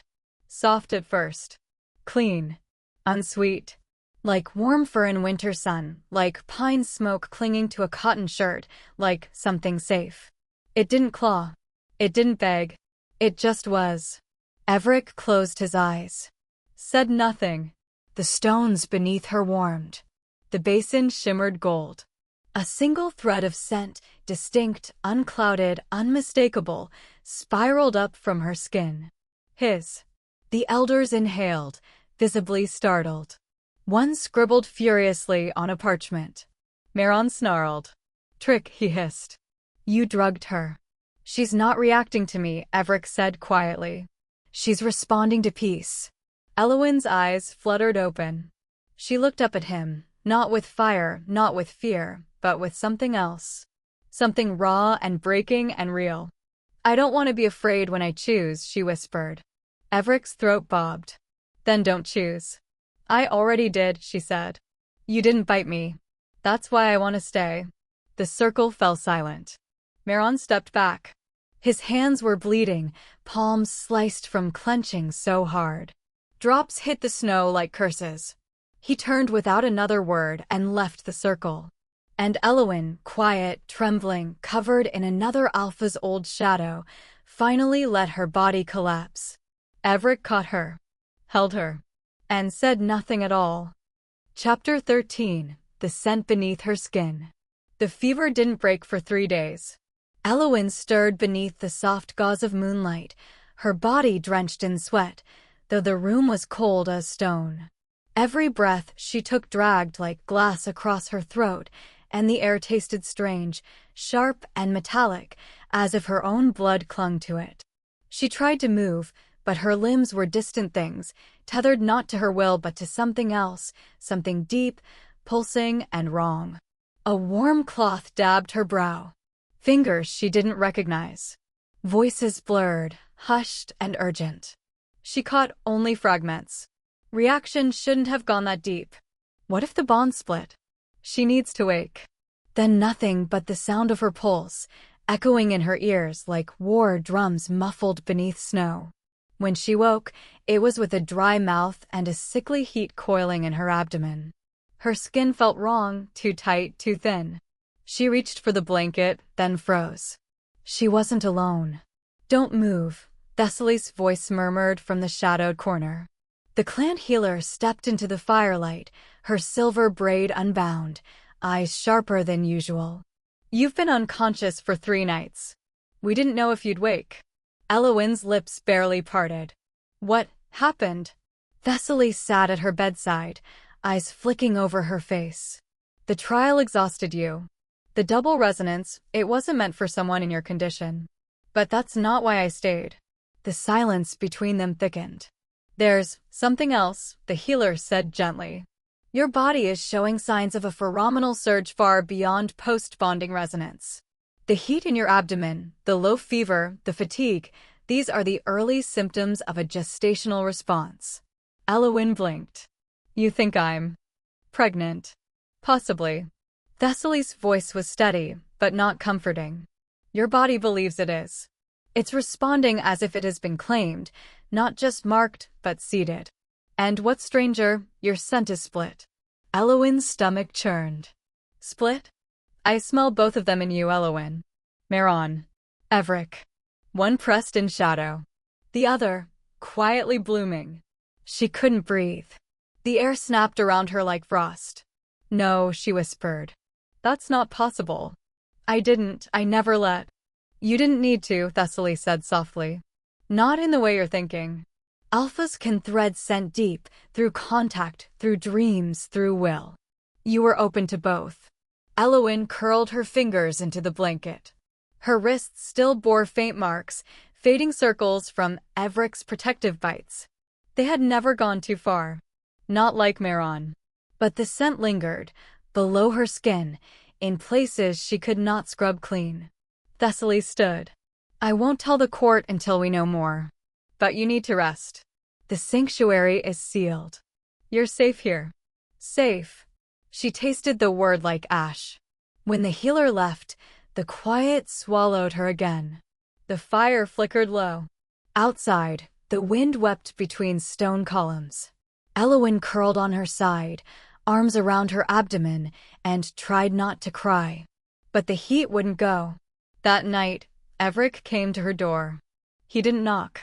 Just stood there, a silhouette carved in stillness, backlit by storm lanterns. His eyes were dark, unreadable. She sat up slowly, the blanket pooling around her waist. Did Thessaly tell you? He nodded once. It might not even be real, she said. A false alarm. She doesn't know yet. His voice was quiet. And if it is? She looked down. I don't know. He exhaled, not with frustration, but pain. You don't have to be afraid of me, Elowyn. I'm afraid of everything, Evric, she whispered. This wasn't supposed to happen. I was never meant to be touched. His voice was jagged now. Be claimed? Be wanted. She flinched. Instantly, his expression shattered into guilt. No, I didn't mean it like that. I swore I'd protect you, not turn into another alpha circling like a dog around something he wants. You've never treated me like a thing. But I've wanted to, he admitted, stepping inside. I've thought about it. When you sleep. When you cry. When you laugh and then pretend you didn't. I think about sinking my teeth in your throat and holding you until nothing in this world could take you from me. He knelt. Right there on the cold stone floor, he dropped to his knees like it was the only way to stop shaking. Elowyn pressed her hand to her chest. I won't touch you, he said. Not unless you beg. Not unless you break. But if it's mine, if you're mine, even for a second, I won't survive losing you. She whispered, Evric. I'm not asking you to choose, he said. I'm asking you not to leave me behind. She didn't move. But when his head bowed, she reached down and touched his hair. Soft, trembling. The gentlest response she had. He stayed there for a long time. Then he rose and left without another word. That night, she slept in silence. Until the whisper came. It was colder than the wind, closer than breath. Elowyn, it murmured. He lied to you. Her eyes snapped open. The sanctuary was still. But beyond the window, through the thin pane of frost-slick glass, a shadow stood in the moonlight. Maeron. His eyes glowed like coals. And they were staring directly at her. Chapter 14. The crib he built me was a cage. The warmth of the greenhouse was stifling. Sweet and soft and wrong. Elowyn sat on the edge of the window ledge, her knees drawn to her chest, forehead pressed to the cool glass. Outside, snow drifted in lazy spirals through the pale dawn, brushing the high arches of the southern tower like a lullaby trying too hard to soothe. The world beyond was frost and silence. The world within was blooming, fragrant, false. She turned her head, slowly, and looked again at the corner that had broken her. A cradle. Painted pale green, carved with tiny ivy leaves, tucked beneath a gauzy canopy of silk and starflowers. Next to it, a rocking chair. Folded cloths. A mobile that turned gently with the heated wind, dangling little wooden moons and wolves. It was beautiful. Delicate. Gentle. It made her want to scream. Her breath hitched. She slid down the window and curled into herself, pulling one of the fur blankets over her shoulders, then tugging it up until it draped over her head entirely. As if it could block out the scent that clung to every inch of the greenhouse, Evric's scent. He had flooded the space with it, again and again. Fresh, dry pine. Burnt amber.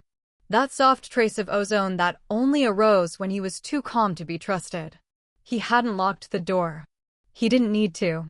He had scented the walls, the floor, the sheets, the very air.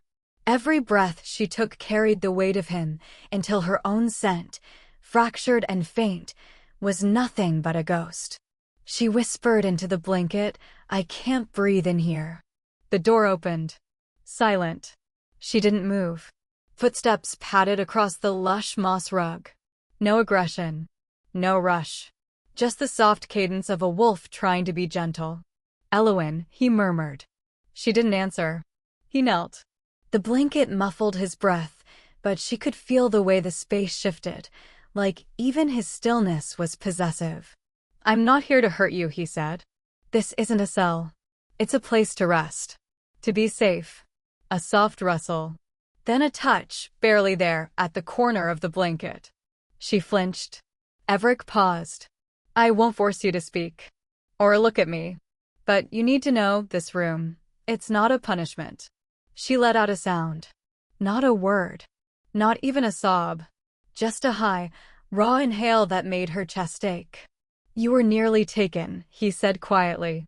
"If I hadn't intercepted him, Maeron would have dragged you into the forest like a stolen relic. You would have frozen. Or worse." She slowly peeled back the edge of the blanket, just enough to look at him. His face was pale, drawn. His hands were clasped loosely between his knees. For a moment, he looked younger. Less alpha. More man. "I didn't ask for this," she said hoarsely. "I know. And I'm not something to protect like a thing. Fragile little." "You're not a thing," he said. "You're mine." Her mouth went dry. "That's not better." He exhaled, looking away. "I just meant, I want you safe. I need you whole. If I could carry the pain for you, I would." "You already are," she said. He looked at her again. "I'm not trying to keep you in. I'm trying to keep everything else out. You didn't ask me." He opened his mouth, closed it.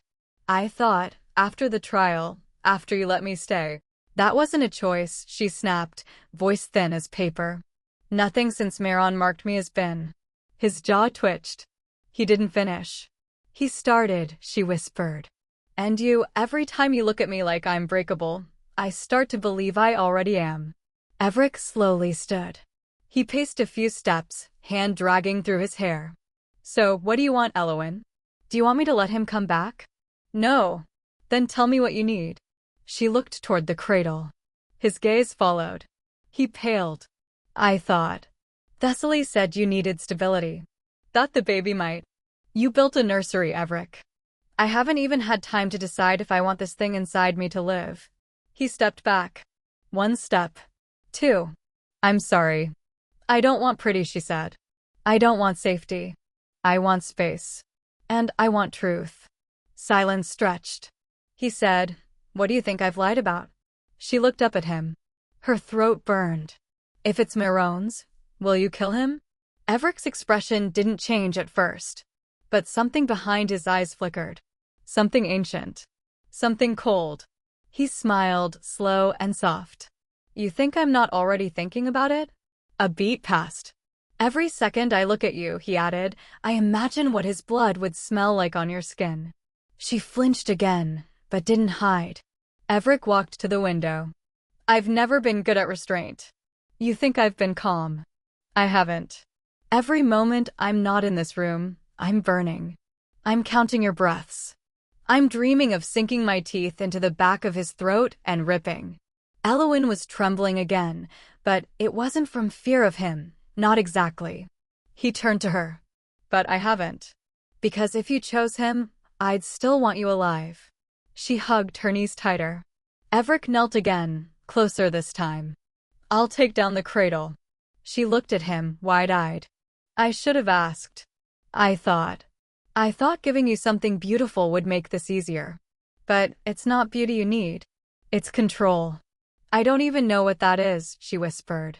Then we'll learn together. She stared at him. This man. This wolf.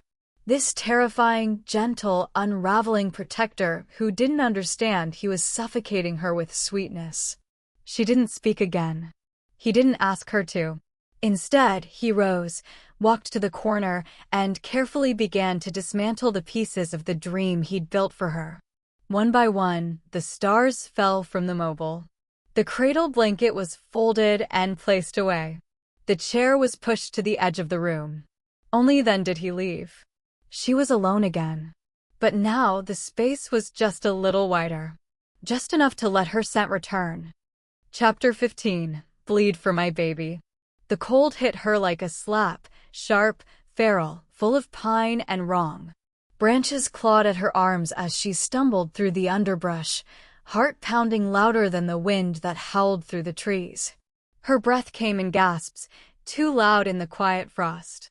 Somewhere behind her, the tower loomed, wrapped in the scent of Evric. Cloying. Dense. 1,000 invisible threads still tangled around her ribs. But she'd cut them. She had. Somewhere between the second window latch and the drop onto the wet stone wall, she'd stopped being soft. Or maybe she'd just stopped caring if the fall killed her. Her foot caught a root. She went down hard, palms skidding over frozen moss. A sharp whimper slipped from her lips, but she kept moving.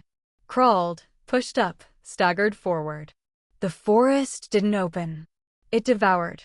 Her body screamed. Every limb ached. The pregnancy, or whatever was growing inside her, had gone quiet in her belly, as if holding its breath. She couldn't feel it anymore. That terrified her more than the chase. If Evric came after her now, Elowyn. The voice came from the dark. She froze. Not Evric. Maeron.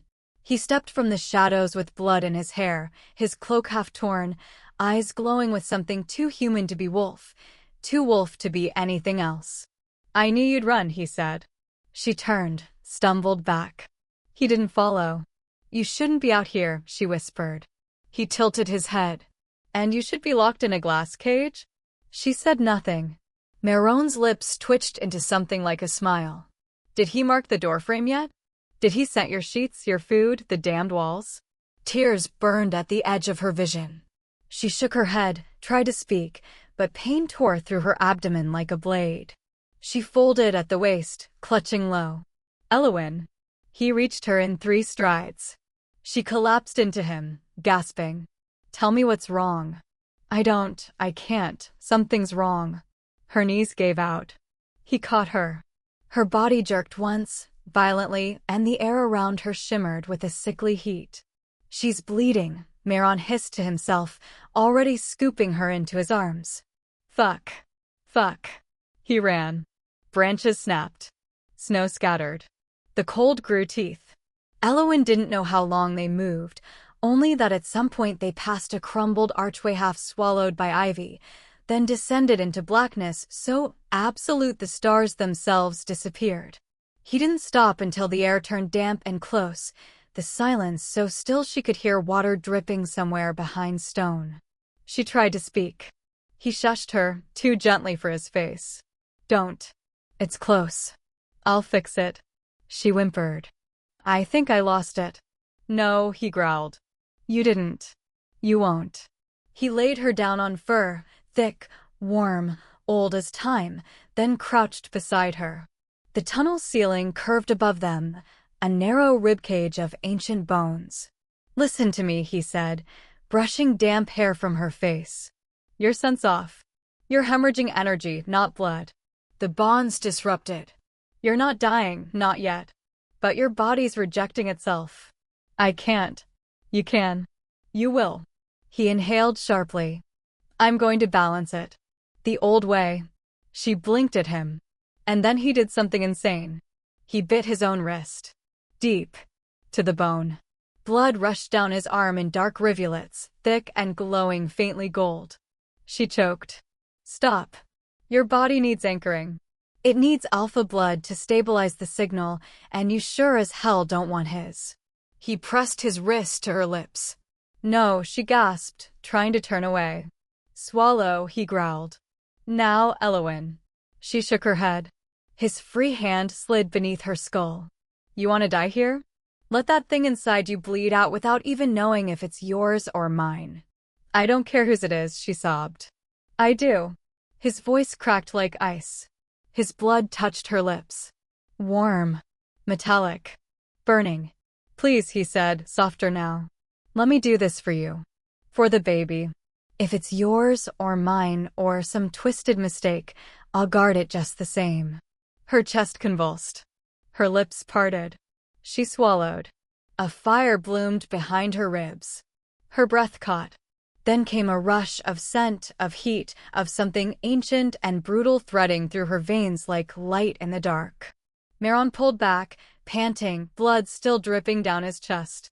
He leaned over her, his breath ragged. There. You're not slipping anymore. You're here. Her eyes rolled back. Everything went black. The second time she woke, the world smelled of wet stone and snow-drenched fur. She shifted slightly, aching in every bone, and realized she wasn't cold anymore. A wolf pelt covered her. Her own clothes were damp but not frozen. She was lying on a nest of blankets and moss and something softer. Fur. She turned her head. Maeron sat against the wall, bare to the waist, his arm wrapped in a length of stained cloth. Blood crusted at the corners of his mouth. His chest rose and fell too slowly for a man. But his eyes were open, watching her. You're alive, he said simply. I think so, she rasped. He didn't smile. Just looked at her like she was something too rare to risk blinking at. Don't try to move yet. You passed out hard. I remember, fire in my chest. He nodded. That's what an alpha's blood does when it's not bound to you. She blinked up at the ceiling. That was reckless. You think I care? She turned her face toward him. Why did you do it? His jaw tensed. Because you were dying. Because I'd rather bleed for you than let him wrap you in silk until you forget you ever had claws. You don't own me either. I know. His voice dipped low.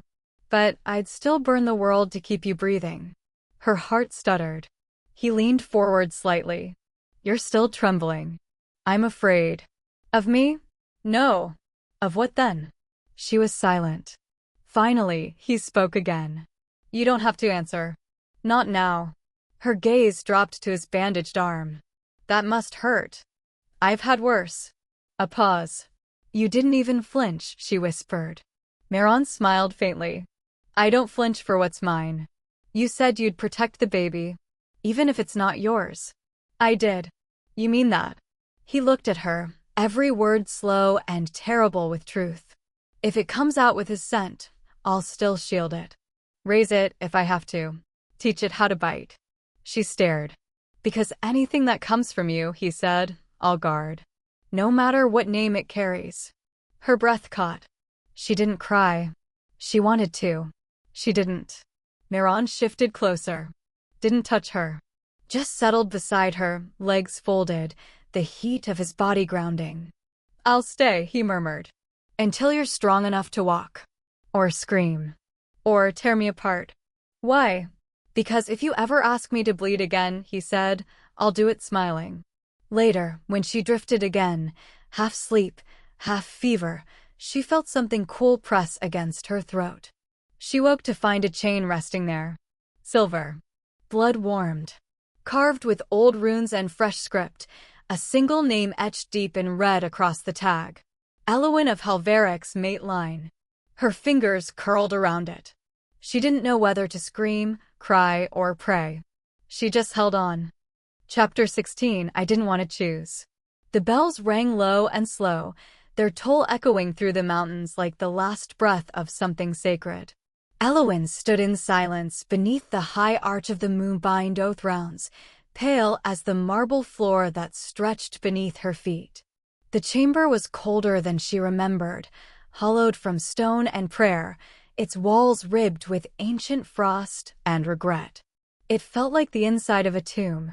She wore white. Not the soft kind. Not silk or warmth or anything of comfort. But the ceremonial wrap, tight, seamless, wound around her like a binding spell. No sleeves. No shoes. No jewelry. Her throat was bare, her hands folded in her lap, wrists trembling beneath the cloth. She sat atop the central altar, the stones still marked with faded blood sigils and old binding glyphs. It was the place they used for swearing oaths, for sealing futures, for offering up lambs. Beneath her, the two alphas waited. Maeron stood to the east, dark-cloaked, dirt still under his nails, hair wild, unshaven. His presence was pure defiance, a challenge made flesh, something untamed forced to bow in the House of Rules. Evric stood to the west, cloak of white wolf fur, hair groomed and tied. His insignia gleamed gold. He looked like he belonged here, like he was this place, its laws, its teeth.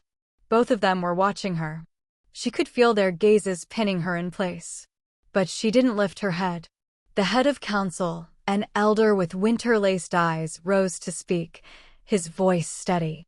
Elowyn Ashmere, you stand before Frost Hollow Council to clarify your position and ensure the safety of the unborn child you carry. You are to be treated with dignity and protected under neutral law. She didn't speak. The elder continued, as both Maeron Halveric and Lord Evric Thornefell have claimed paternal stake, the council must hear evidence of bond, expression of will, and affirmation of consent. Elowyn's stomach turned. Consent. Like it had ever been hers to offer. Evric stepped forward first. His voice cut through the cold like a blade wrapped in velvet. She's already made her choice, he said. He didn't look at her. He looked at Maeron. She returned to my keep. She wore my mark. She slept in the rooms prepared for her as my intended. Her silence is proof enough. Maeron laughed. One sharp, biting sound. She bled trying to escape you. Evric's eyes narrowed. She survived. Maeron stepped forward, hands clenched. Because I found her near dead and filled her with my own blood. The council murmured. An advisor leaned toward the elder. Words were whispered. Evric scoffed.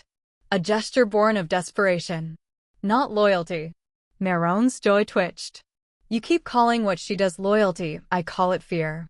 At that, Elowyn flinched. They didn't see it. Or maybe they did, and ignored it. The elder raised a hand. Enough. Silence fell like snow. The elder turned his gaze to her. Elowyn. Speak now.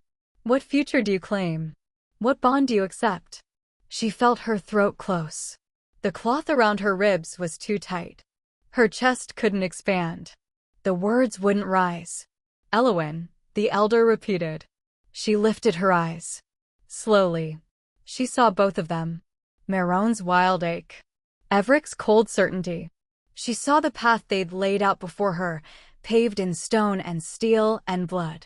No matter which she took, she'd vanish into it. Her voice broke. She tried again. I didn't. Her vision blurred. I didn't want to choose. A hush rippled across the chamber. Maeron froze. Evric's eyes narrowed. I never wanted to choose, she said, stronger this time. I never thought about who I'd belong to. I only ever thought about getting through the next day. Her voice shook. One day without pain. One night with sleep. That was all. Her hands clenched in her lap. And now you ask me to choose a future I was never even allowed to want. She looked at them both. You call it love. You call it protection. But you're still choosing for me. Maeron stepped forward instinctively. Don't. She shook her head, a tear slipping down her cheek. You want me to tell you whose child I carry? You want me to claim one name, wear one chain, bow to one mate. But I don't know if I'm strong enough to live as someone's possession again. Evric's face darkened. You're strong enough. That's not your choice to make. The words rang off the walls. For a moment, even the wind seemed to still. I was a girl, she whispered. Just a girl. And now you parade me like a symbol. Like a prize. Like a sacrificial bride bound in snow. Tears hit her thighs, darkening the white fabric. I'm tired of bleeding just to exist. No one moved. No one breathed. And then, suddenly, her body arched. A jolt of agony ripped through her stomach. She gasped. The scent of her pheromones exploded, burning sweet and sour, sharp with distress. It hit the chamber like wildfire. Evric moved first. Elowyn. She doubled over, clutching her abdomen. Something's wrong. Maeron was at her side, his hand catching her elbow. Breathe. Try to breathe. Her breath came ragged, shallow. The light in the chamber flickered. An advisor called for a healer. Someone else began an old chant meant to calm bonded wolves in heat shock. But she wasn't in heat. She was in rupture. Too many bonds. Too much pressure. Too much noise. She fell to her knees, white robes pooling like spilt milk, her hair stuck to her cheek. And through it all, one thought kept circling her mind, round and round, with every spike of pain. Don't let them hurt me again. Don't let them make me choose. Don't let them. Another jolt. She cried out, curling around herself. Evric's voice roared something across the floor. Maeron shouted back. The council's guards stepped in, trying to separate them. But she heard none of it. Just her own voice, breaking, whispering into the stone. Please, don't let it hurt anymore. Then everything went black. Chapter 17. The Wolf That Waits Beneath My Skin. The world was white. White and then red. And then nothing at all. Elowyn floated in a place without gravity, without name. The pain had been so loud before, screaming through her bones, roaring through her blood, that the absence of it now felt like drowning in silence. Cold pulled beneath her ribs. She didn't know if she was breathing. She wasn't sure she was supposed to. Somewhere distant, voices clawed through the fog. She's spiraling. Stabilize her scent. Her neural threads snapping. Too many hands. Too much heat. Cold followed by burn. A needle behind her ear. A flare of golden light. Then, she fell. Hard. Not onto stone, but into something else, like plunging through the surface of a mirror, like being yanked inward, skin first. The next thing she knew, she was standing in a forest made of glass. The trees shimmered, translucent and humming. The sky above was fractured, broken into shards of memory and sound. It wasn't real. But it was. She knew this place. It was the edge of her mind. Something moved through the trees. Her pulse stuttered. A growl, deep, low, and ancient, reverberated through the soil. She turned, heart in her throat. From the mist, a figure emerged. A wolf. Black-furred. Towering. Its eyes were endless night, no light, no softness, just void. It stared at her as though it knew every secret she'd ever tried to bury. Then another shape appeared on the opposite side of the glade. A silver wolf, equally massive, with eyes like winter frost and bones made of moonlight. It did not growl, but its presence pressed into her like cold steel. The air between them crackled. She was trapped between them. Elowyn, a voice whispered, Evric's, smooth and cold and close. Let me in. Elowyn, came Maeron's rasp, hot and raw. Fight it. You're stronger than this. But they weren't speaking aloud. They were in her. Their spirits, their wolves, were reaching for her, claws dipped in longing, hunger, desperation. She felt them both surging against the barrier of her soul.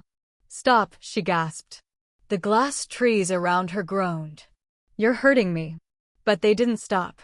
They couldn't. Evric's bond was controlled and forceful, wrapping around her like frost chains meant to preserve. Maeron's was chaotic and wild, a firestorm tearing through the cracks she hadn't even realized were there.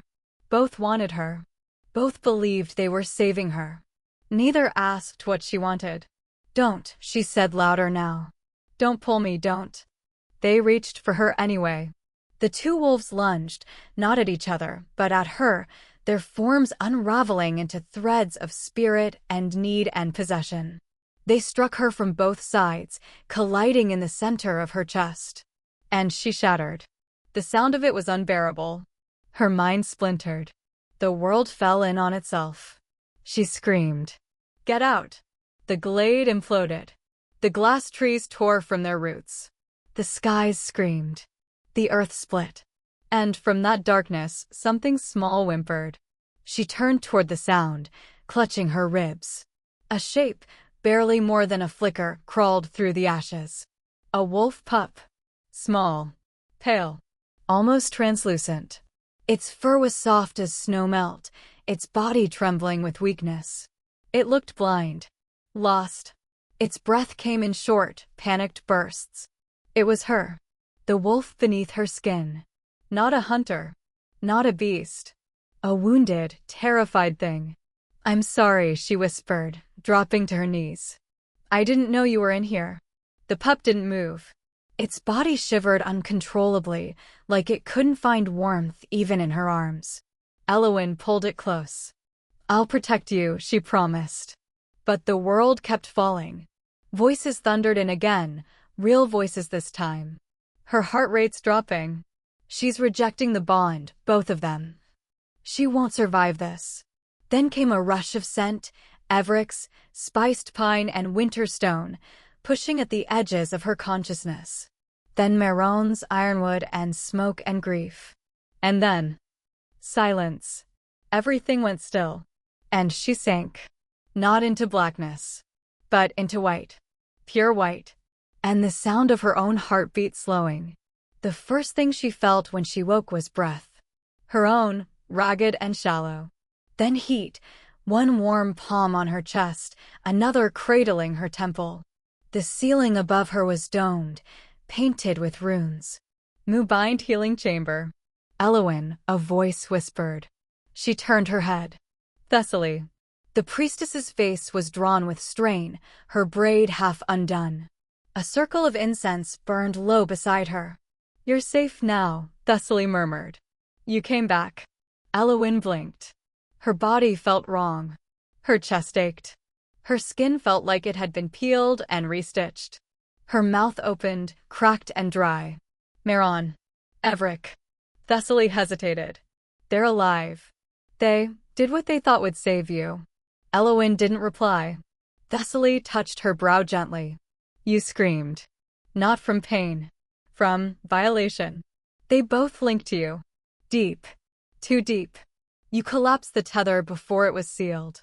But it left residue." Elowyn's gaze dropped. To her chest.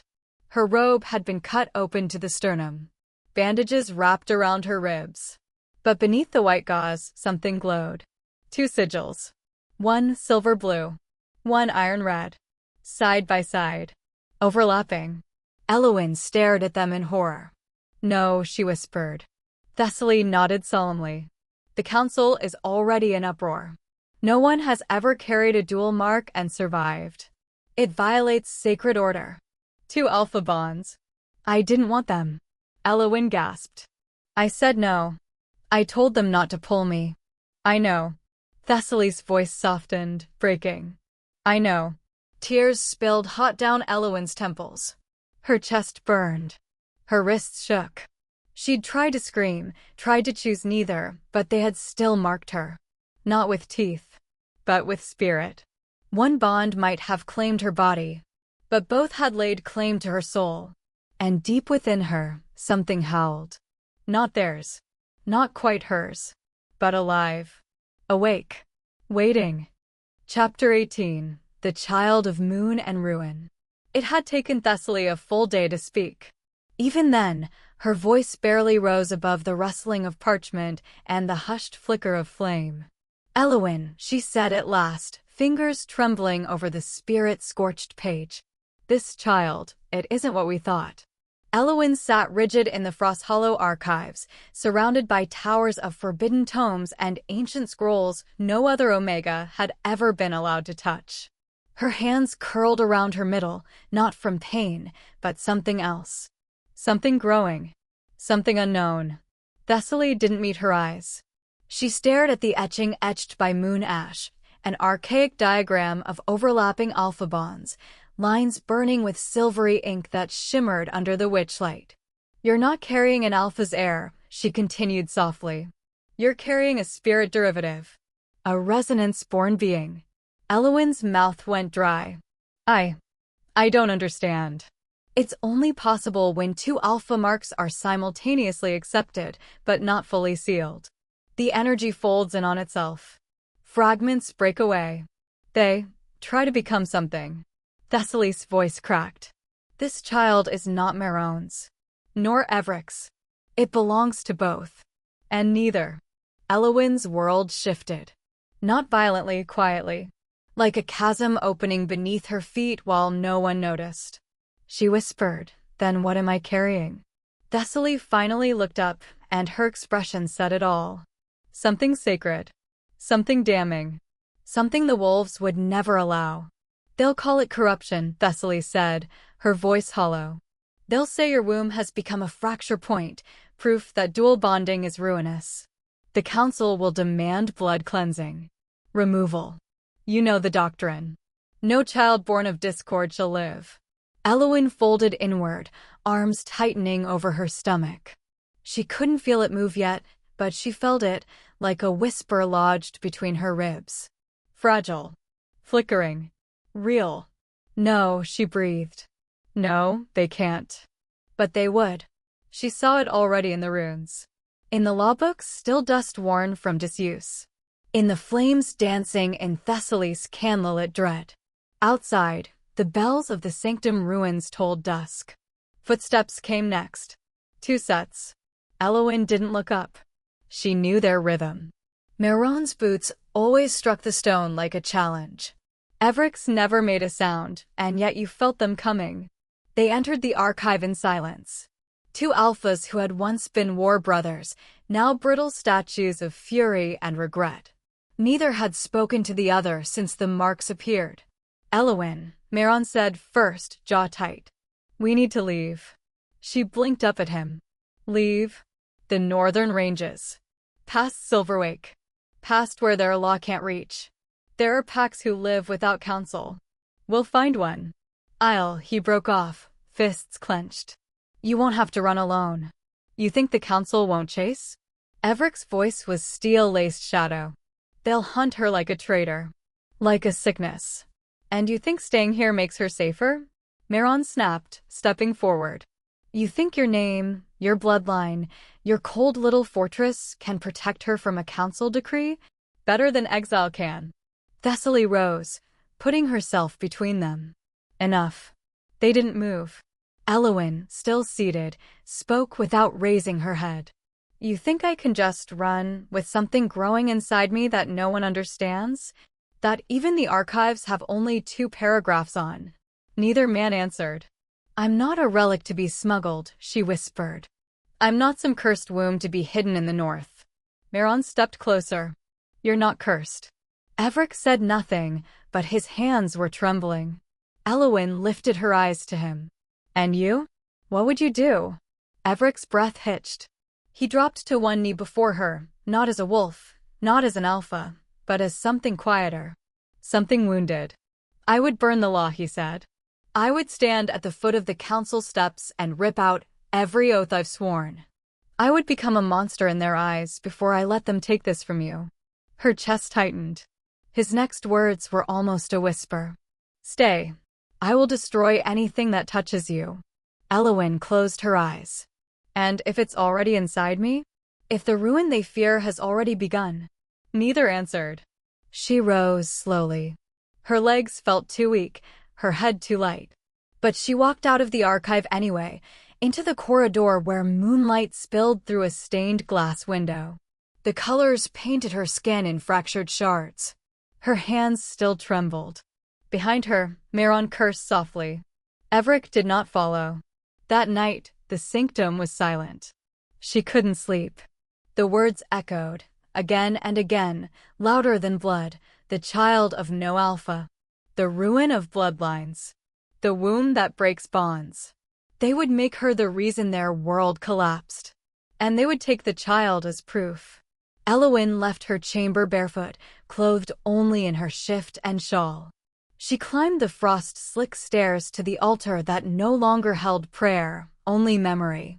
The moon bled silver down the broken statues and scorched offering stones. And across the ruined dais, a voice rang out. Bloodlines fractured. Spirits twisted. The council decrees, when marks collide, the child shall perish and the Omega shall be named the ruin source. Elowyn's knees gave out. She dropped to the floor, breath hitching in her throat. No, please. Ruin source shall be cleansed. She shook her head. I'm not. Dual bond. Dual guilt. The child is anomaly. Eliminate the breach. Her voice broke. I'm not an anomaly. I'm just. The stone beneath her palm seared with old magic. An Omega who broke the accord, the echo hissed. Elowyn bowed her head. A shuddering sob escaped her lips. Then, softly, almost inaudible, from deep within her. A pulse. She stilled. Hand pressed to her stomach. The whisper was not a kick, not a flutter, but a hum. Like something barely awake. Alive. And listening. She opened her eyes. Stood. Straightened. Her voice trembled, but she forced it to rise. I won't let you name me Ruin. The wind howled, as if in warning. But her feet did not move. Chapter 19. The Collar and the Crown. The moonbind Covenant Court had never felt so cold. Though fire blazed from the high sconces and gold thread shimmered in every embroidered tapestry, a deeper frost moved beneath the surface, one born of judgment, of decree, of wolves gathered not for protection, but purge. Elowyn stood alone in the center of the sanctum, the long white train of her ceremonial robe pooling behind her like melted snow. Her bare hands trembled at her sides. No chains bound her, but she felt them all the same, woven from stares, expectations, and the old, sacred laws that now turned against her like knives. She had not been summoned. She had been delivered. A council voice rang out. Elowyn Ashmere, Omega of House Ashmere, bearer of unstable lineage, stepped forward. She didn't move. Not yet. The marble beneath her feet seemed to hum with ancestral fury. Atop their crescent seats, the council alphas sat like statues carved from wool bone and ice, unmoving but all-seeing. Their eyes were the law. Their silence the sentence. Maeron stood at her right, all black and storm. Uncolored, unbowed, and barely holding form. Evric stood at her left, robed in the ceremonial silver of his bloodline, his hand curled around the hilt of his oath blade. He had not drawn it. Yet, another council voice, harsher.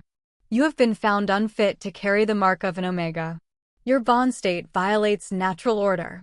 By decree of the High Accord, your status is hereby suspended pending spiritual severance. The words struck like blows. Elowyn swayed. Spiritual severance, a cold, clinical phrase for a brutal truth. They meant to strip her of the connection to both Maeron and Evric. To cleave the threads of memory, instinct, and touch until she was alone in her own mind again. Unbonded. Unmarked. Unwhole. A woman no longer of the system. A vessel with no name. Thessaly had warned her. But knowing it was coming hadn't steeled her for this. Evric stepped forward, voice low but cutting. I object. A ripple moved through the court. The prime seer turned her head. You would defend a breach-born anomaly? I would claim her, he said. Elowyn turned toward him. Her breath caught. Evric's gaze never left the dais. She bears the bond of ruin because she has not been given a choice. I offer one now. A murmur. A shift. Wolves leaning forward. I invoke the royal right of sanctification, Evric said, drawing the stunned silence taut. Let her become mate queen of House Thornefell. Let her bear no mark but mine. No law but mine. Elowyn couldn't breathe. Mate queen. The words curled like incense through the air, sacred, binding, irreversible. It was no longer just protection. It was possession through power. A throne for a collar. Her lips parted. Maeron snarled. The shift came too fast for the council to prepare. One heartbeat, he was Alpha. The next, he was Wolf, pure rage and silver fur, lunging forward with claws bared and eyes wild. Elowyn! Evric shouted. She stumbled back as Maeron tore through two guards, their shields cracking like glass beneath him. Another counselor lifted a staff, muttering an incantation, but the spell shattered in Maeron's roar. He wasn't attacking them. He was attacking what they meant. The system. The cage. Evric drew his blade, not to strike Maeron, but to shield Elowyn, stepping between her and the chaos, his body taut with the fury he barely contained. Enough, the Prime Seer bellowed. Runes blazed around the court. Binding glyphs, old magic. The kind meant for traitors, not kin. They struck Maeron mid-lunge, throwing him back against a pillar with a force that cracked stone. Elowyn Ashmere, the seer said coldly.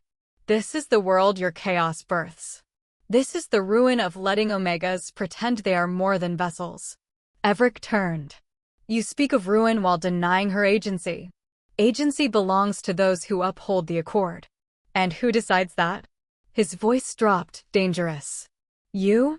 Or the fear of a child you cannot control?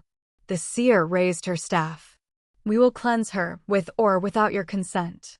The words sliced deeper than steel. Elowyn stepped forward.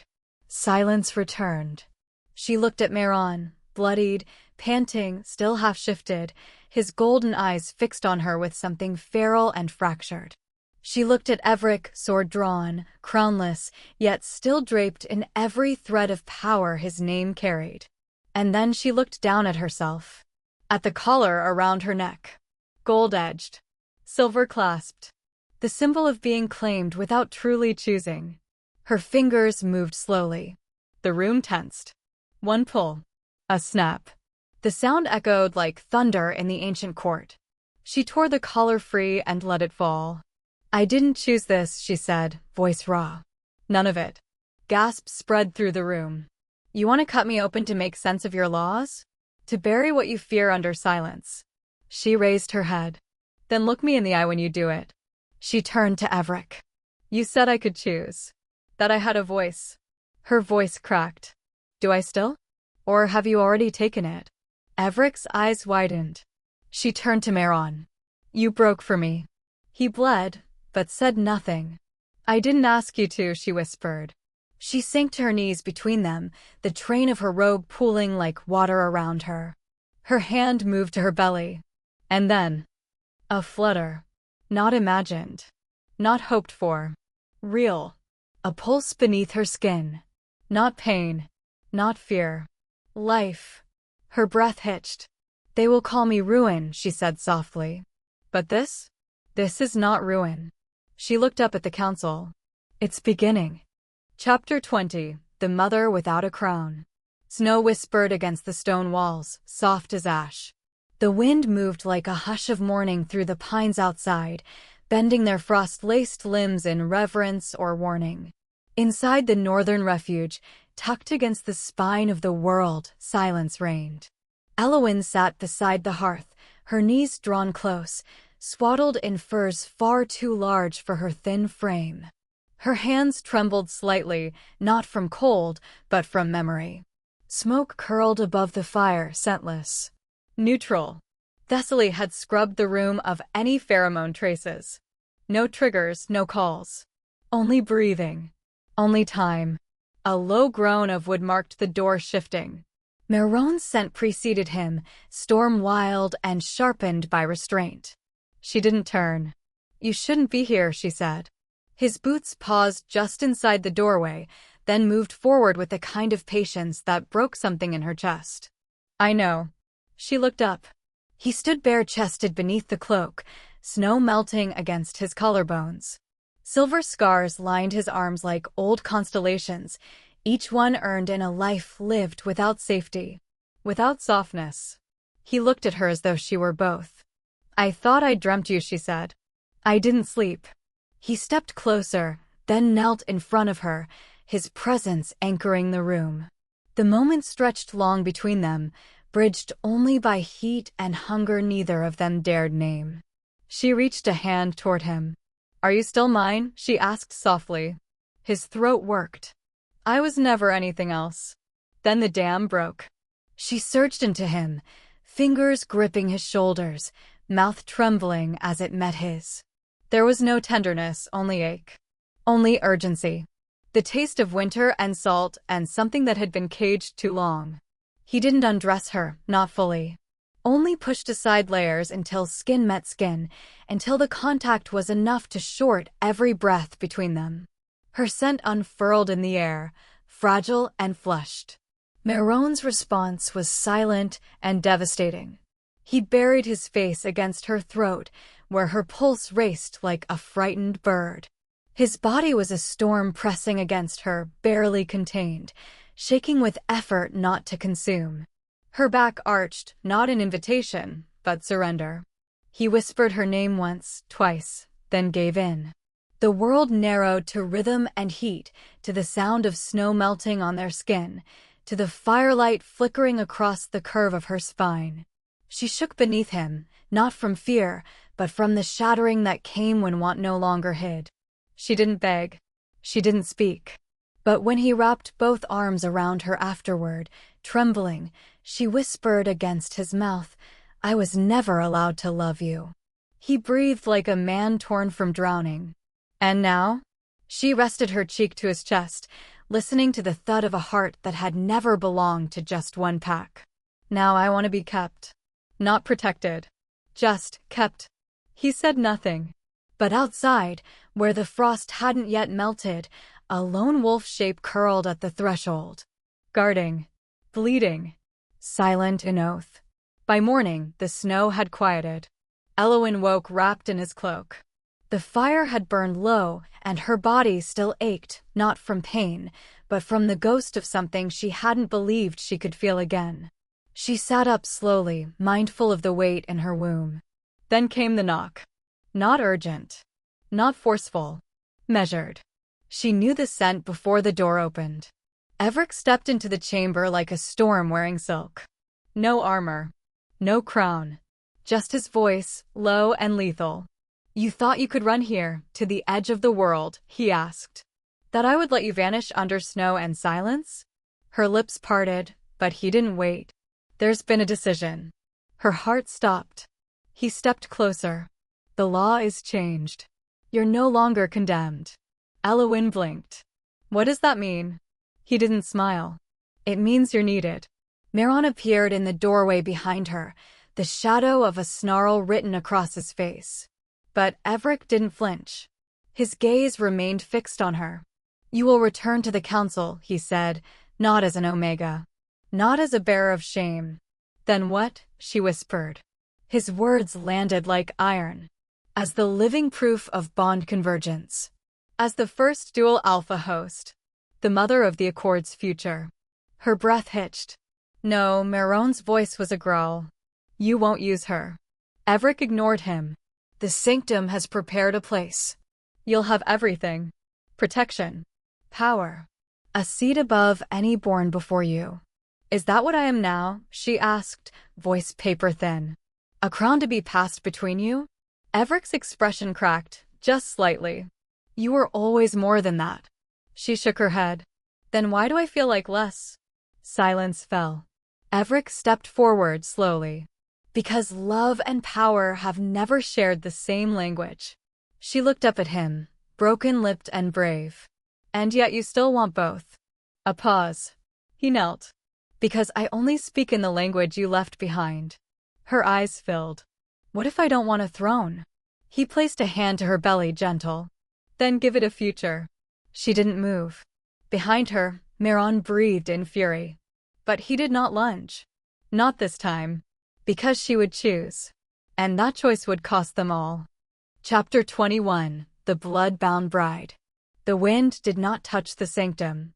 Munbine's stone corridors had been sealed since before the first alpha howl echoed across the highlands, and tonight they hummed with something deeper than history, deeper than power. Unknowing. A warning. Elowyn stood at the heart of the Bloodstone grounds, or rather, she was held upright by the ceremonial cords wound around her wrists, so delicate they might have been spun from spiderweb, and yet they carried the weight of legacy and law. Smoke twisted up from the iron braziers, laced with wolf's breath and omen root. The scent was thick, bitter, designed to pull the mind into surrender. She had not spoken since sunrise. Now, as the high altar ignited in red-gold fire, as the earth trembled beneath her bare feet, she finally parted her lips. This was where they brought me, when I was 5. Evric turned from where he stood beside High Vicar Solon, his ceremonial robes stained with sigils and ash. He hesitated. I know. I screamed then too, she whispered. His jaw clenched. Maeron said nothing. He stood opposite Evric in the circle's twin flame, shadows carved across his bare chest, his wrists bound with the same silken rope, though he'd long since strained against it. 2 alphas. 1 omega. And a ritual older than the crown itself, one no child should remember. Begin, Vicar Solon intoned. The chant was ancient, the syllables not meant for mortal tongues. Blood signs were carved into the air with bone daggers, salt and fire merged in slow, deliberate arcs. And then the pain began. Not physical. Worse. It was recognition. Evric stepped forward first. His palm cut, the crimson mark smeared across Elowyn's collarbone. She gasped as his power entered her, velvet and ice, a frost that coiled through her ribcage and settled deep in her lungs. I offer my claim, he said, voice trembling despite all his rehearsed restraint. Not by teeth. Not by law. But by the blood I bleed willingly. She swayed. The altar beneath her pulsed red. Maeron moved next. His cut was Messier, his blood darker, thicker, more alive. He smeared it at the hollow of her throat, and the heat of him poured into her like a forest fire in drought. No permission. No pause. I give what I would never give another, he said. Even if it kills me. The air cracked. The earth surged. And Elowyn fell forward into flame, into memory, into something that was not her body but her soul, ripped from bone and flung into the spirit plane between them. Here, there were no walls. No names. Only wolves. 2 shadows circled her in the dark, one silver-white with violet eyes, the other black-gold, streaked with wounds that refused to heal. She floated, naked and flickering, between them. When they lunged, it was not toward each other. It was toward her. Teeth didn't break flesh. They marked it. They wrote their names into her skin without ink. Heat seared one side of her spirit, cold froze the other. She screamed, but in this place no sound escaped. Only sensation. Only binding. They circled her like planets vying for gravity. One licked the wound behind her ear. One breathed fire into the scar at her ribs.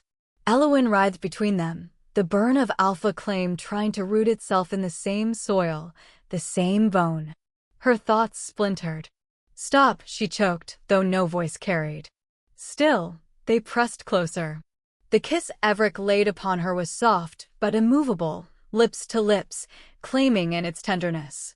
She felt herself crack, not because it hurt, but because it didn't. Then Maeron's mouth crushed hers, and she shattered. His kiss tasted like ruin, like hunger wrapped in regret. There was no softness. Only need. Only storm. When her eyes fluttered open, she was back on the bloodstone dais. Both of them knelt beside her now, hands still bleeding, breath ragged. She was trembling violently. Her legs refused to move. She tried to speak, but couldn't summon the words. Evric reached for her, his touch hesitant, seeking comfort. Maeron's jaw was clenched so hard his cheek twitched. And in the silence, she turned to Maeron.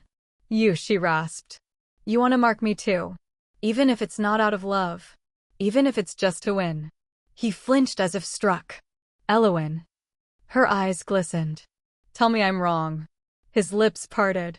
No words came. A tremor racked her body. She collapsed forward. He caught her, arms curling instinctively around her as she gasped for air. She was weightless, boneless, but somehow he lifted her like she was made of light instead of scars. Evric reached too, but her hand recoiled. The binding ritual was not over. Solon raised his staff. The vows must be sealed. One must speak the oath. Who claims her heart? Neither man answered. I don't have a heart left to claim, Elowyn whispered. But Maeron's voice came anyway. Rough. Unsteady. I vow not to bind her, but to hold what's left. Evric's breath hitched. And I vow to keep her alive, even if she never chooses me. Solon gave a slow, pained nod. So be it. The circle flared with light. The spiritual threads twisted into her chest like twin brands, curling around her ribcage, slotting into bone like vines. She passed out in Maeron's arms. The sanctum went still. When she woke, hours or minutes or days later, her skin felt too tight. Her pulse, hollow. She sat up. Evric was seated beside her bed. Maeron stood at the window, unmoving. She pressed her hand to her chest. Felt nothing. No echo. No thrum. No tug of bond or ache or comfort. Why can't I feel anything? She asked. Neither answered. Tears should have come. But they didn't. She turned her face to the cold moonlight and in a voice as fragile as ash said, I think they locked my heart. Chapter 22. Break the mark, break me. The spirit lock chamber was always warm, unnaturally so. No fire ever burned here, but the air pulsed like skin stretched over fevered bone. The walls breathed. The stones remembered. Elowyn didn't. She sat in the center of the woven circle, back straight, hands folded like a doll too long left out in the rain. Her eyes were open, but they looked through everything. The ritual robe hung from her shoulders, but it felt neither soft nor heavy. Nothing did. Not anymore. She hasn't moved in hours, Maeron said, his voice rasped raw. She blinked. Once, Evric murmured. They spoke around her. Not to her. As if afraid the words would bruise what was left. She had not responded to scent, nor to sound. Not to Maeron's touch. Not to Evric's scent pressed to the back of her hand. They had tried warmth, song, pressure. Nothing stirred. It's not shock, Thessaly said quietly. It's dissociation. The bindings are not sharing her mind, they're consuming it. Maeron's breath hitched. How do we stop it? Thessaly stepped into the ring, her white braids swaying like ghost vines. She must sever one of the marks. Silence crashed down like a blade. Elowyn did not flinch. She can't even feel her own skin, Evric said. How is she meant to choose? She still has will, Thessaly said, kneeling before her. Somewhere. But if you push again, either of you, you'll crush what's left. A long, tense pause. Then Evric dropped to his knees in front of Elowyn. He cupped her hand between his. His voice broke with each word. I don't ask you to love me. Just, don't let it be mine you cut. Let me stay. I'll give you anything. Everything. If the bond hurts you, I'll carry it all. I'll take it into myself. We'll fuse deeper, primal concord. That way, you won't be alone in it. He brought her hand to his chest. His heart thudded fast beneath his ribs. You once asked me what a crown meant. It means I exist for someone else. For you. Her lips parted. Dry. Bloodless. Then she turned her head, slowly, to look at Maeron. A crack, imperceptible, split his composure. He stepped forward. His fingers brushed her cheek. Elowyn, he said softly. Don't listen to either of us. Just listen to yourself. Her body trembled. Not from sensation, but from the weight of breath finally remembered. You, she whispered, voice broken glass against a window pane, you too split me in half. You made me choose between teeth and silk, between fire and frost. Her gaze turned back to Evric, not unkind but hollow. But I wasn't made for you. And you, she said, looking at Maeron. You think pain means I'm still alive. She stood. The rope belt fell from her waist. Her fingers rose to her throat. She unfastened the twin cords, one violet, one red, twined in her collarbone. And then she bit down. Hard. Her tongue split under her teeth. Blood flooded her mouth. Evric surged forward, but Maeron caught him back. She spat blood into the circle and fell to her knees, choking. The ground shimmered. The sigils on the walls flickered. From her chest, 2 threads snapped taut. They shuddered, twisted, then recoiled as if burned. She collapsed, limbs splayed, chest heaving, mouth open on a ragged sound. But still breathing. Thessaly was beside her in seconds, pressing fingers to her pulse, summoning mist to soothe the severed bond. She didn't cut one, she muttered. She tried to destroy them both. Evric looked gutted. Why would she? Because none of this was her choice. Maeron barked. You offered her a crown. I offered her rebellion. But not once did we give her herself. He dropped beside her. His hands hovered, afraid to touch. Elowyn, he whispered. You exist for more than our claims. For more than the way your body makes us feel, or the way your soul tastes in our minds. You exist to live, not to obey. Tears did not come. Elowyn blinked slowly, as if unsure her eyes still worked. Her hand twitched. Not toward either of them, but to the blood on the floor. She traced it. Her finger left a trail, looping, spiraling. Not aimless. A name. Scrawled in crimson. Oren. Maeron went still. Evric looked confused. Who? Her voice was barely air. My brother. The room fell into silence. The bond marks shimmered faintly, neither broken nor whole. Dead, she murmured. Then her lips curved, not a smile. A scar. I remember now. The first time someone asked me to choose, it was him they took. Evric looked at Thessaly, stricken. What does this mean? It means, Thessaly said softly, that she has more than just alpha wounds in her mind. The circle pulsed. Her spirit trembled. And somewhere far below, beneath bone, beneath memory, a door creaked open. Chapter 23, Choosing Ashvin. Ashvin was a forest of breath and bone. The ancient trees didn't just grow, they remembered. Each knot in their bark, each split in their roots, carried the scent of 1,000 generations. Between their trunks, the mist curled like old wolves come to watch. Maeron led her there in silence. Not by the hand. She followed him barefoot, her steps light as fallen ash, her eyes blank but open. Her voice had not returned since the spirit-locked chamber. But her gaze had shifted, no longer empty. Just stripped bare. As if grief had flayed away every pretense, and what remained was someone quieter. Older. When they reached the elder grove, the trees parted for them. A pool rested in the hollowed basin between them, moon-pale and still. It did not reflect the sky, only memory. The water won't show you what you want to see, Maeron said gently, stopping at the edge. Only what your soul buried.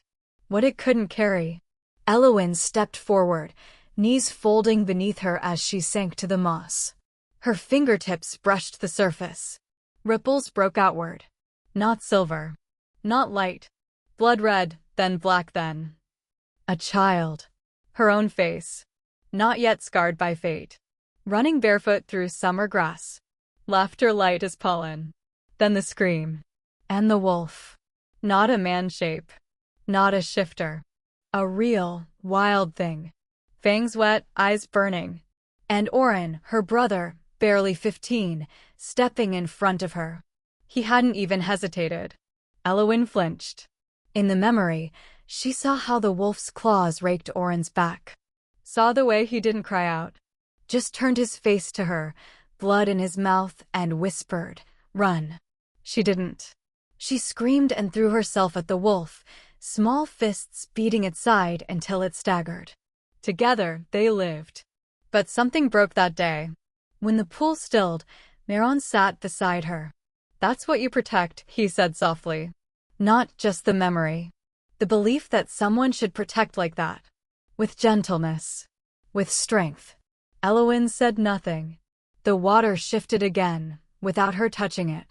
A new memory bloomed. She was older, bleeding, fevered.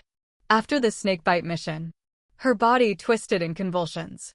Evric's arms around her, his voice desperate, low. "Stay with me, little one." Then the sting of the antidote as he forced it past her lips, mouth to mouth, whispering, "You don't get to leave me. Not like this." Maeron didn't speak. But the pool wasn't finished. It shifted again. A battlefield, blackened and smoking. Maeron in wolf form crouched over a limp Omega, shielding their body with his own, growling at approaching flames. He wouldn't leave. Even when the scent of death was thick. He stayed. And Elowyn understood. Neither man was her salvation. Neither man was whole. They were echoes of the dream Orin left behind in her, the longing to be safe and seen. Maeron, with his scars and unspoken tenderness. Evric, with his ruthless devotion and cracks of softness. Two wolves. Two wounds. Two truths. "I can't choose who makes me whole," she whispered. Maeron tensed. "You don't have to." She looked at him, eyes clear. "No, but I have to choose who breaks me." Evric stepped from the trees behind them, his cloak damp with dew. He'd been listening. His mouth opened, but she raised a hand. "I'm not yours to divide. Not an Omega to be claimed." "Then what are you?" Evric asked, voice cracking. "I'm what happens when fate fails," she said. "When a child survives and grows teeth in place of prayers." She stood. The water at her feet shimmered once more, the surface briefly reflecting her grown form, not Elowyn the bride, nor the bound. Just a girl who once refused to die. "I'll meet you both," she said softly. "At the wolf moonrise." Evric paled. "For what?" "Elowyn." Maeron's voice was raw, warning, pleading. But she only smiled. "A soft, breaking thing. To finish what was begun. A final spirit bond for each of you." They stared at her, dread blooming like rot behind their eyes. "You can't take both," Evric whispered. "Your body, your mind won't survive it." "I know." "Elowyn." Maeron stepped forward, hands out. "You don't have to do this to prove anything." "I'm not proving."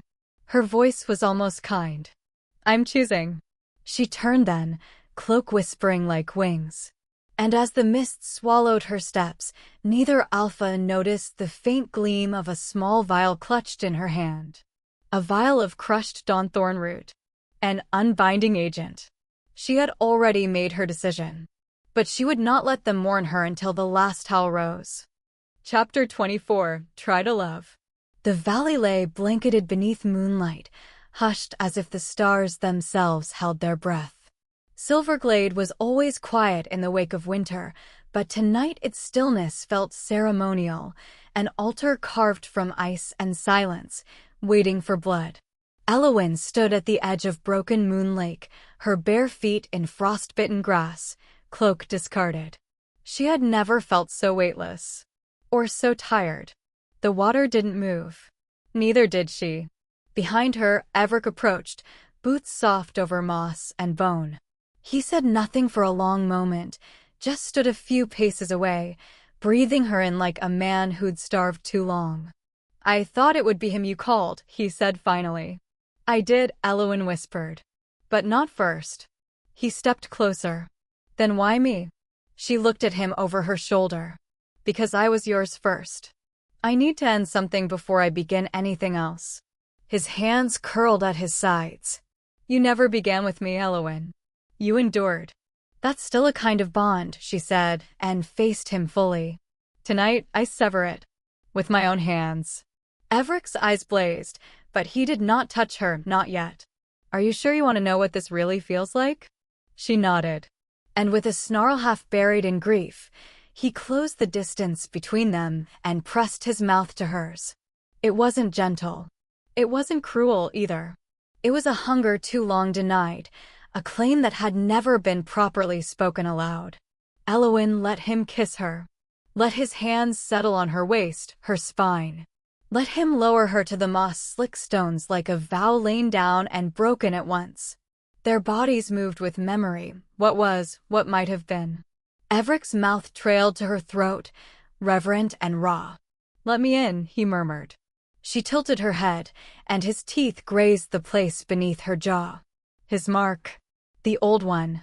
The one she never accepted. Now she let him try again. He bit down. The pain was sharp, then radiant. Spirit flame rushed her veins. His scent spiked, filling her lungs like smoke. But her body twisted, not in surrender. In rejection. She gasped, and not in pleasure. Her bones bucked as if flung from the earth itself. Her skin bloomed red with welts. Evric staggered back, eyes wide with horror as the mark he left on her sizzled, then dissolved into ash. "No," he choked. "No, no, no." He reached for her, but her body curled in on itself, arms clutching her stomach, breath rattling. She coughed once, and blood trickled from the corner of her mouth. Evric sank beside her. "You chose him." "No," she rasped, eyes blazing. "I chose myself." His voice cracked. "Liar." But she said nothing more. Because in the distance, Maeron had come. He did not run. Did not call her name. He simply walked. As if he'd known he was next. As if her soul had whispered to his across the valley. When he reached them, Evric stood and backed away, fists trembling. "She belongs to you now," he snarled. "Do what you will." Maeron didn't respond. His gaze never left Elowyn, who now lay half-conscious, blood on her lips, skin flickering with the residue of broken bonds. He knelt. "Is it too late?" he asked her softly. "No," she breathed. "But it will be soon." "Then tell me what to do." Her fingers reached weakly for his, and he caught them like they were glass. "You told me once," she whispered, "that I exist to live, not to obey." "I remember." She stared up at him. Her eyes were full of salt and ruin. "If I try to love you, will that be enough?" Maeron's throat worked. More than enough. Their mouths met, not with the fire of lust, but the ache of what they'd never dared hope. When his hands found her body, they did not claim. They cradled. When his touch deepened, it wasn't dominance, it was reverence. She was shaking the whole time. And crying. Not because it hurt, but because she couldn't be cold. Couldn't be distant. Not with him. Her body remembered love. Even when her heart begged it not to. His lips found the hollow of her throat, and she sobbed. He didn't stop. Didn't ask her to explain. He just let her feel, while his scent wrapped around her like a spell. When he sank his teeth into her neck, at the same place Evric's had failed, her body shuddered, not in rejection. In surrender. Spirit flame erupted through her limbs. Her mark lit like wildfire. And for one perfect moment, her wolf stirred. But it did not rise. It cracked. 1,000 splinters of light seared across her veins, her back arching in agony. Maeron caught her before she fell. "Elowyn." She didn't respond. Her body collapsed, limp in his arms. Her pulse thudded too softly against his wrist. Her scent, so rich and potent, flickered, then dulled. He cradled her to his chest. Rocked her. Begged. "I'm here," he whispered. "I'm here, please, stay with me." But she did not stir. Behind him, footsteps approached. A healer. A whisper. The imprint held, but the backlash was too much. Her scent sense is collapsing. She won't smell again. Won't respond. "What does that mean?" Maeron asked, voice hollow. The healer looked away. "It means she's a blank omega now. Her bond receptors, gone. She'll never feel the call again." Maeron bowed his head. And wept. Not for the bond. Not for the loss. But because she had tried. She had tried to love. And it had cost her everything. Chapter 25, The Last Debt. The silence in the temple of the silent moon wasn't absence. It was breath held by the ancient stone. It was prayers carved into bones. It was the hush before the gods remembered how to grieve. Elowyn lay upon the alabaster altar like something already gone. Her skin gleamed with a fever sheen. No scent. No stir. No tether. Maeron hadn't left her side. For 3 nights, he'd watched her chest rise and fall in shallow rhythms. For 3 nights, he hadn't dared speak her name, afraid it would shatter what remained of her. High Sister Kayla's voice was the only one allowed in that sacred hollow. "She is not dead," the priestess murmured, her fingers trailing over Elowyn's brow. "But her sense center is cold. Her essence no longer calls or responds. She is the ghost of an Omega now." Maeron's jaw clenched. "Then what's left to be done?" "Nothing," Kayla said. "Unless you give her part of yourself.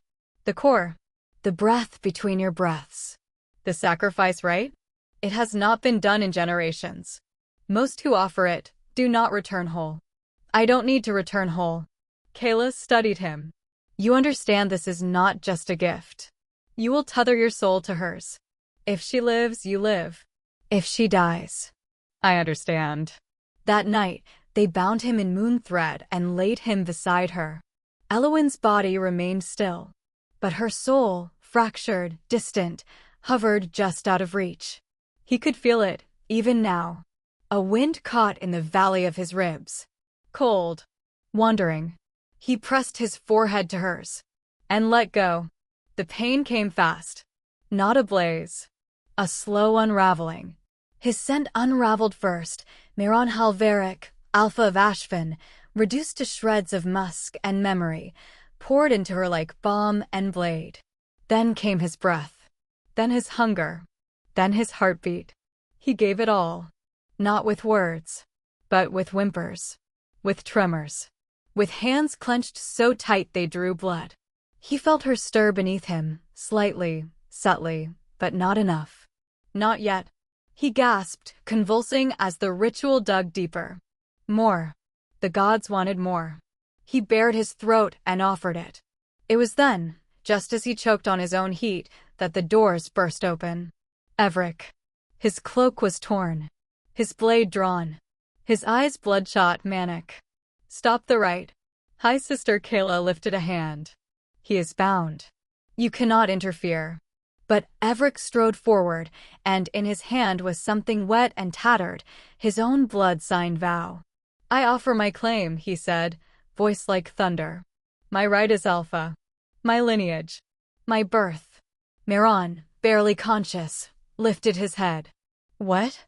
Evric knelt beside the altar and unwrapped his palm. Blood dripped onto the white stone.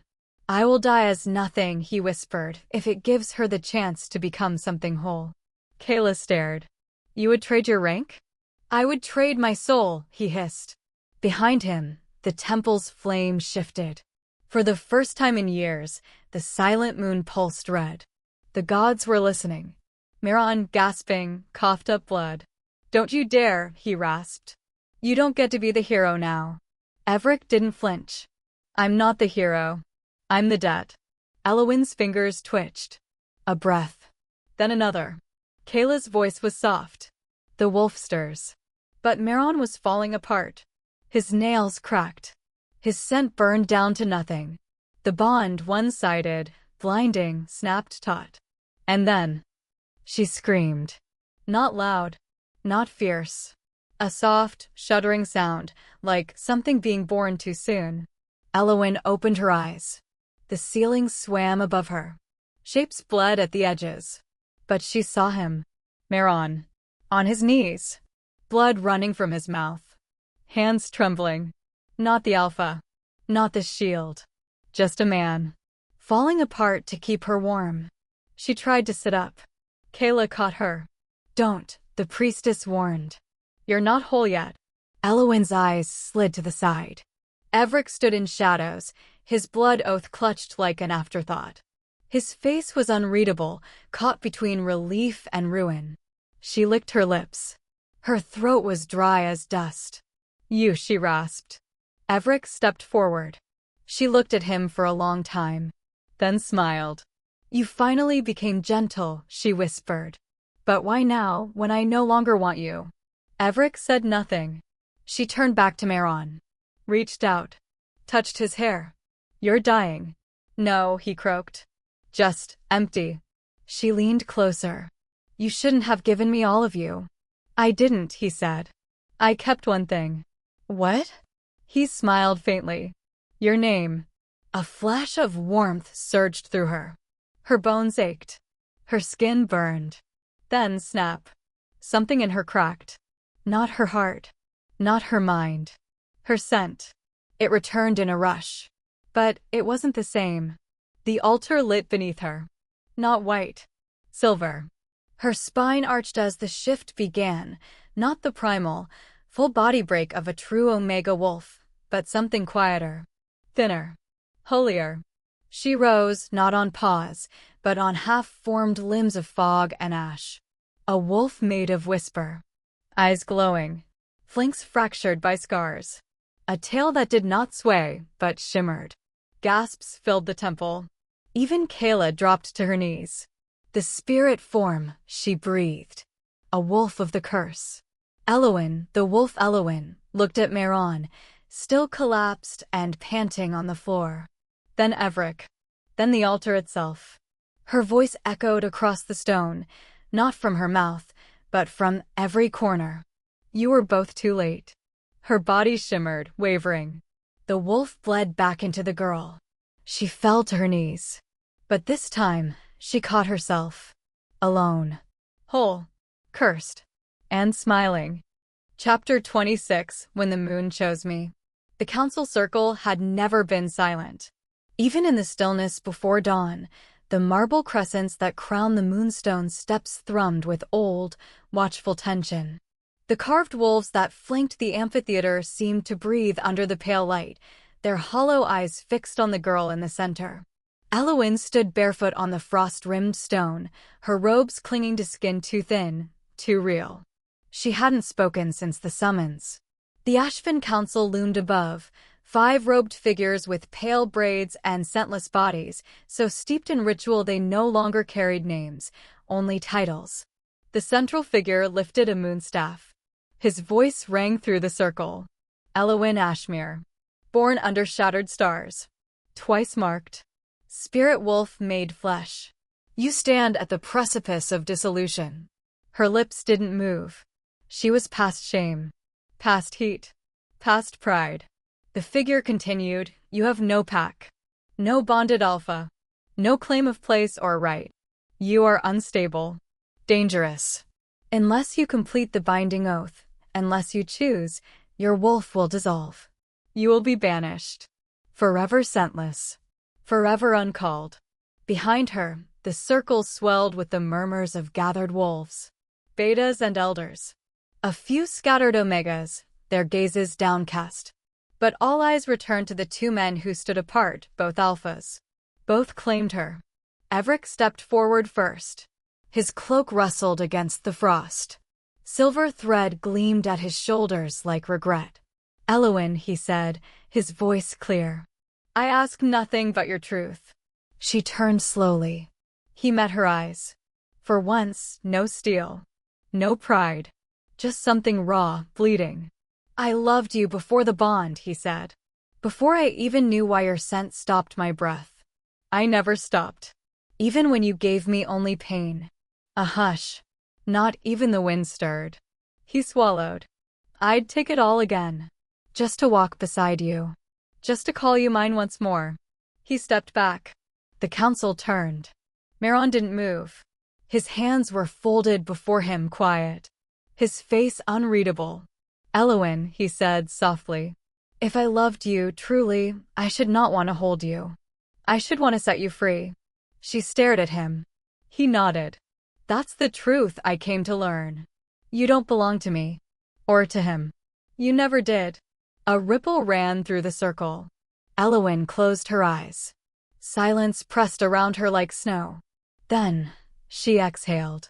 You both speak as if I'm a choice to be made, she whispered. As if love is a chain.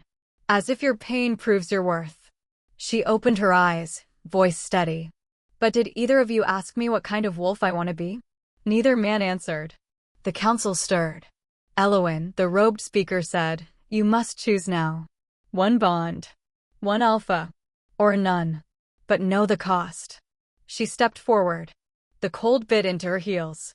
I've spent so long being scented by others, she said. Claimed. Branded. broken between what I should be and what I almost became. Her voice thickened. I tried to love. I tried to follow the path you laid for me, but I was never built for it. She turned slowly to the stone moon altar at the center of the circle and knelt. Gasps. The council rose, robes rustling like wings. She raised her face to the moon, pale and merciless above them. If there is a goddess watching, she said, if you still know my name. A tremble in her voice. Please, don't let me feel love again. A pause. Not like this. Not when I can't bear it. Something inside her cracked. Not a scream. Not a howl. Just a sharp, shattering sob. The stone beneath her glowed silver. Not warmth. Not blessing. Witness. Evric took a step forward. Elowyn, don't. Maeron reached for him. Let her. But she was already standing. Already walking. Past the wolves. Past the men. Past the council. She didn't run. Didn't look back. The crowd parted, wordless. Her feet bled on the moonstone, but she didn't stop. She descended the long steps of the circle, her shadow long and silent behind her. The sky was cloudless. Stars brittle and bare. She walked toward the lake, folded moon, they called it. A place where ancient rites were ended, not begun. She had no scent. No oath. No alpha. Just a body barely healed, a heart already ash. And the water was waiting. Behind her, they followed. Not close enough to stop her. Just close enough to see. She stood at the edge. Her robe slipped from her shoulders. The wind caught her hair like a flag. And in one smooth, sorrowless motion, she stepped forward. The lake received her like breath held too long. The ripples shone white under moonlight. Neither Maeron nor Evric moved. They watched the rings fade. Watched the silence settle. Watched the night, and the girl they could not hold, become one. Chapter 27, Razor Tide. The lake did not consume her. It cradled her. In the hour when moons fracture and shadows mirror sky, Elowyn sank not into death, but into silence, drawn beneath the veil of what was and what might have been. Her body drifted near the shore, untouched but unbreathing, as though the water had kissed her too gently to let her go. But within, she was elsewhere. There was no sun, no ground. Only fog. Only the echo of her name folding back on itself, fractured as the lake that bore her. Elowyn. Elowyn. The dreamscape was jagged, stitched together by memory and pain. One moment she stood in a field of wild snowflowers, the next beneath a sky blood-washed and howling. Her body shimmered between wolf and woman, her scent split, her breath ragged. She had no tether, no shape, just fragments. And they came for her. Maeron stepped through her dream like a shadow clothed in light. His eyes burned silver. Not his alpha gaze, but something quieter, sorrow wrapped in hope.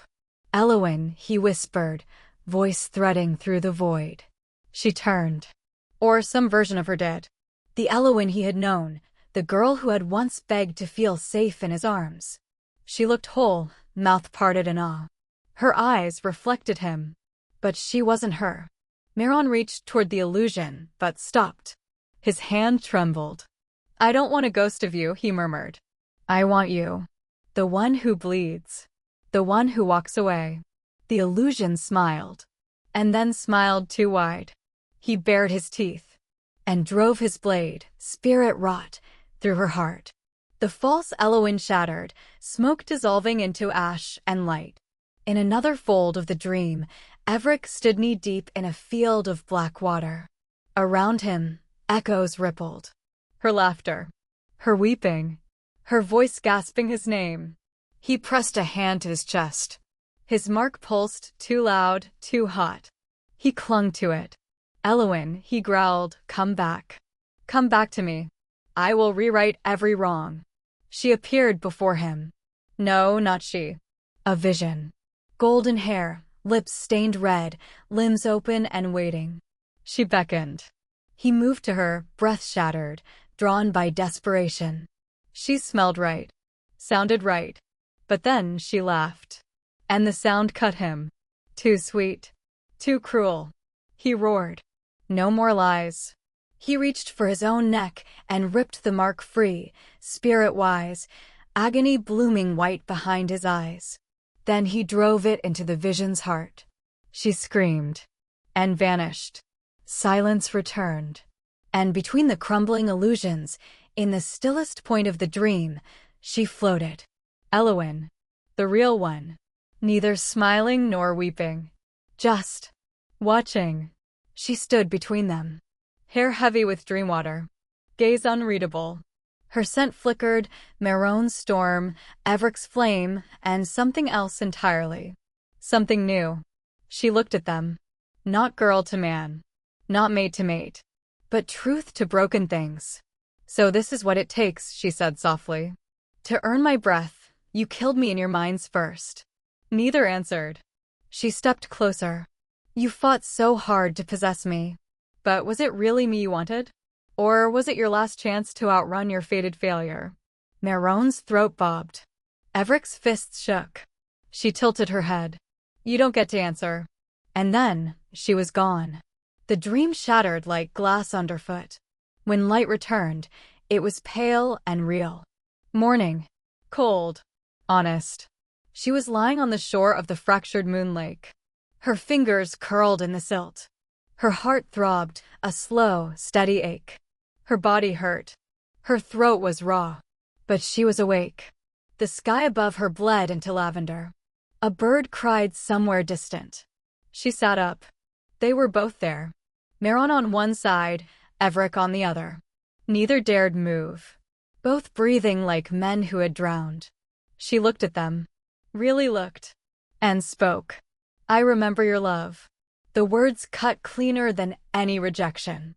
Her smile was quiet. Not cruel. But I don't need it anymore. Maeron closed his eyes. Evric flinched. She stood, body wavering.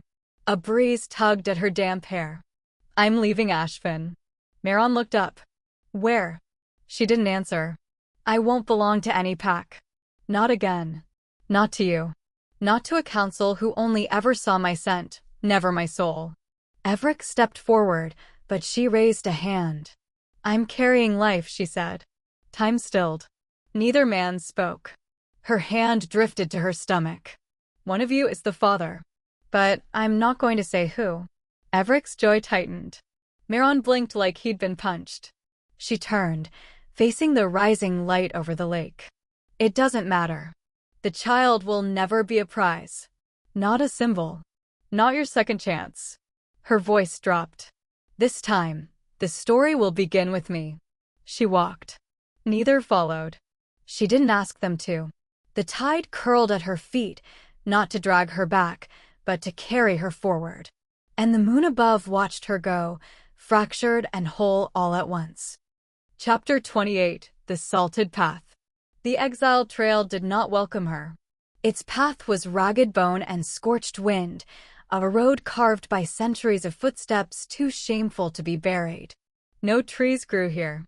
No birds cried.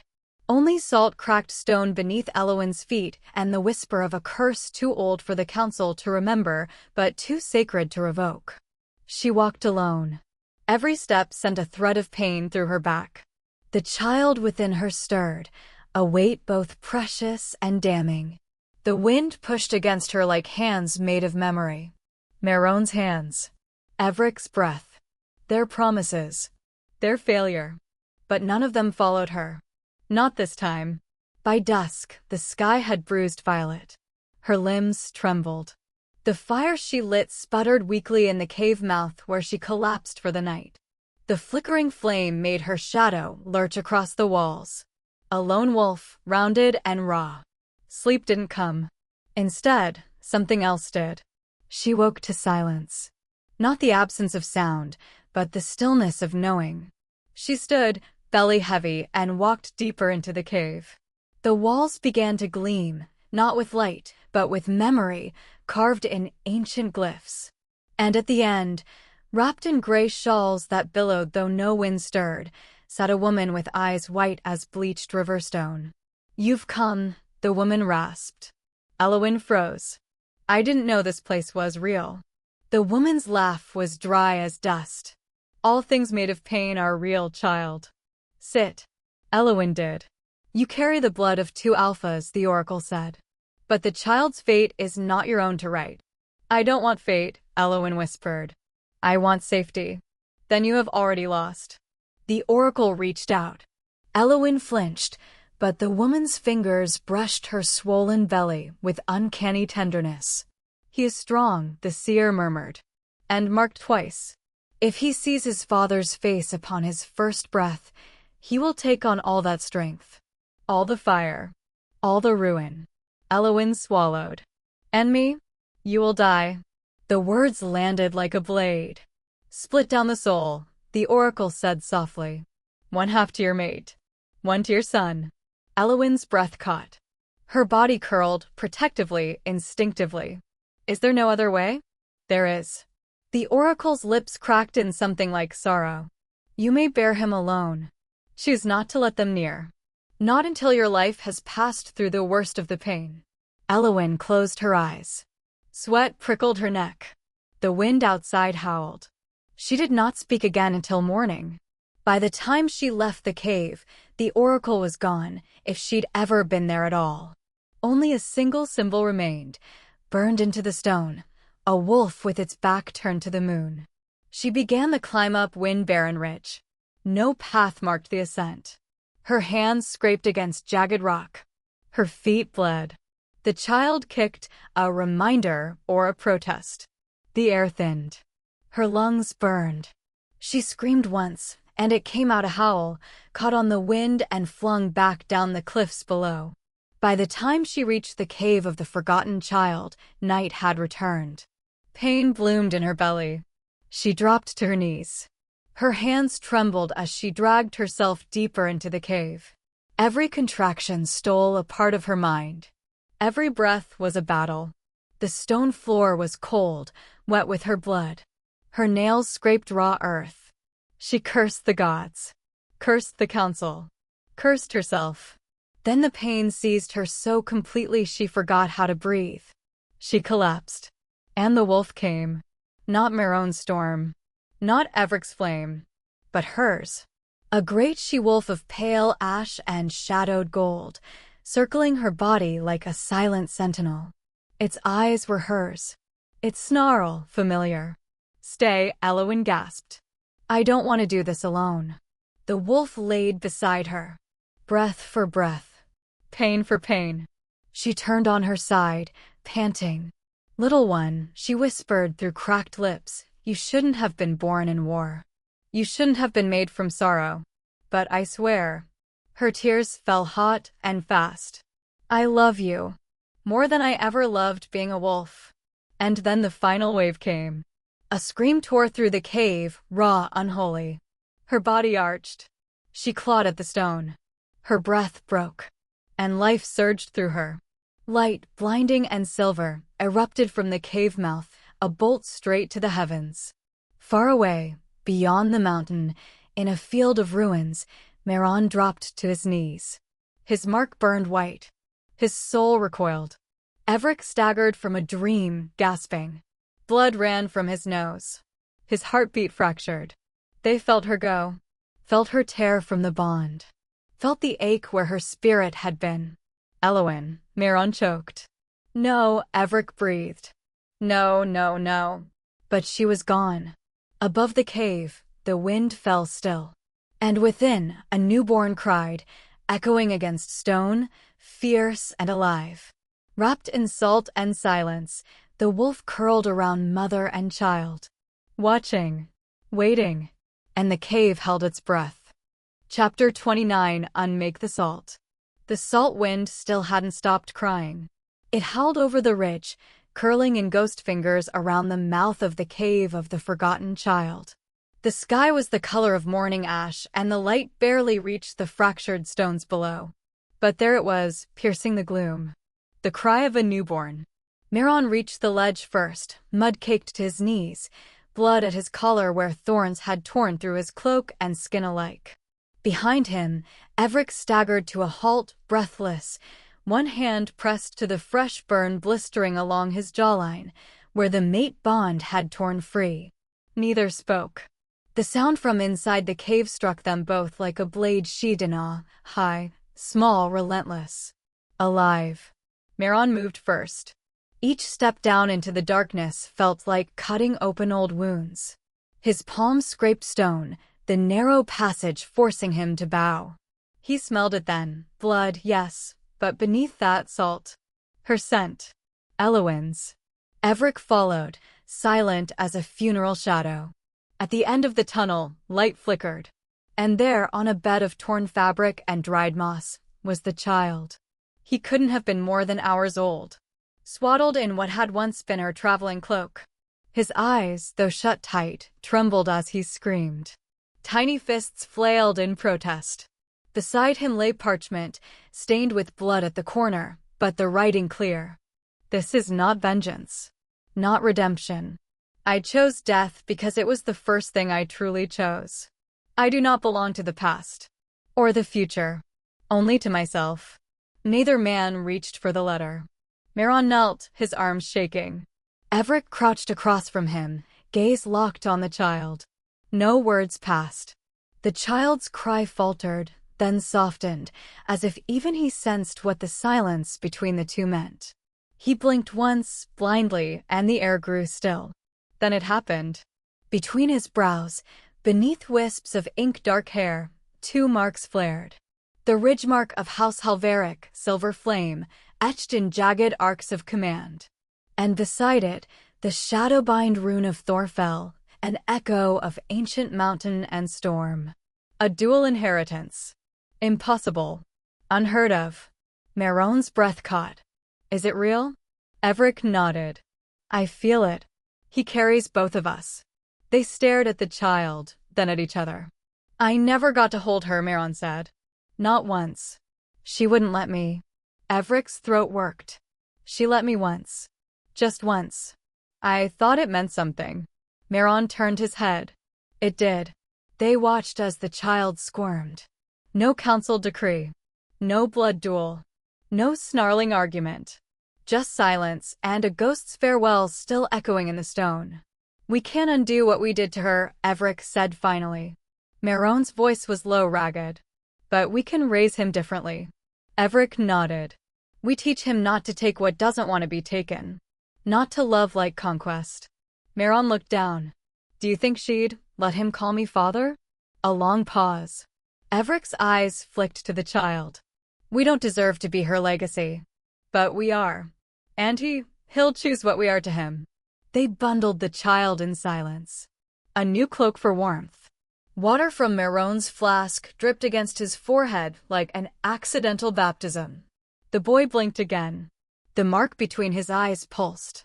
Outside, guardians of Ashvin arrived at the ridge, drawn by the flash of silver, by the storm sign that had torn the sky in two. But none of them approached. Not when they saw the child in Maeron's arms. Not when they saw Evric standing protectively beside them both. There were no challengers. Only the wind. Only the salt. They built the pyre that night. Elowyn's body lay beneath woven wildflowers and the remnants of her cloak. No stone marked the grave. Only salt scattered by Evric's own hand. Only a single wolf carved into the rock behind it, head turned from the moon. She had died as no wolf before her, not as a mate, not as a daughter, not as a weapon. Only as herself. They named the boy nothing that night. No title. No allegiance. Only his. After the fire dimmed, Maeron leaned back against the cave wall, the child curled against his chest. Evric sat across the small fire, watching flame and shadow dance in the hollows of his fingers. I dreamed, Maeron murmured, that she kissed me once. Not in heat. Just, with her eyes open.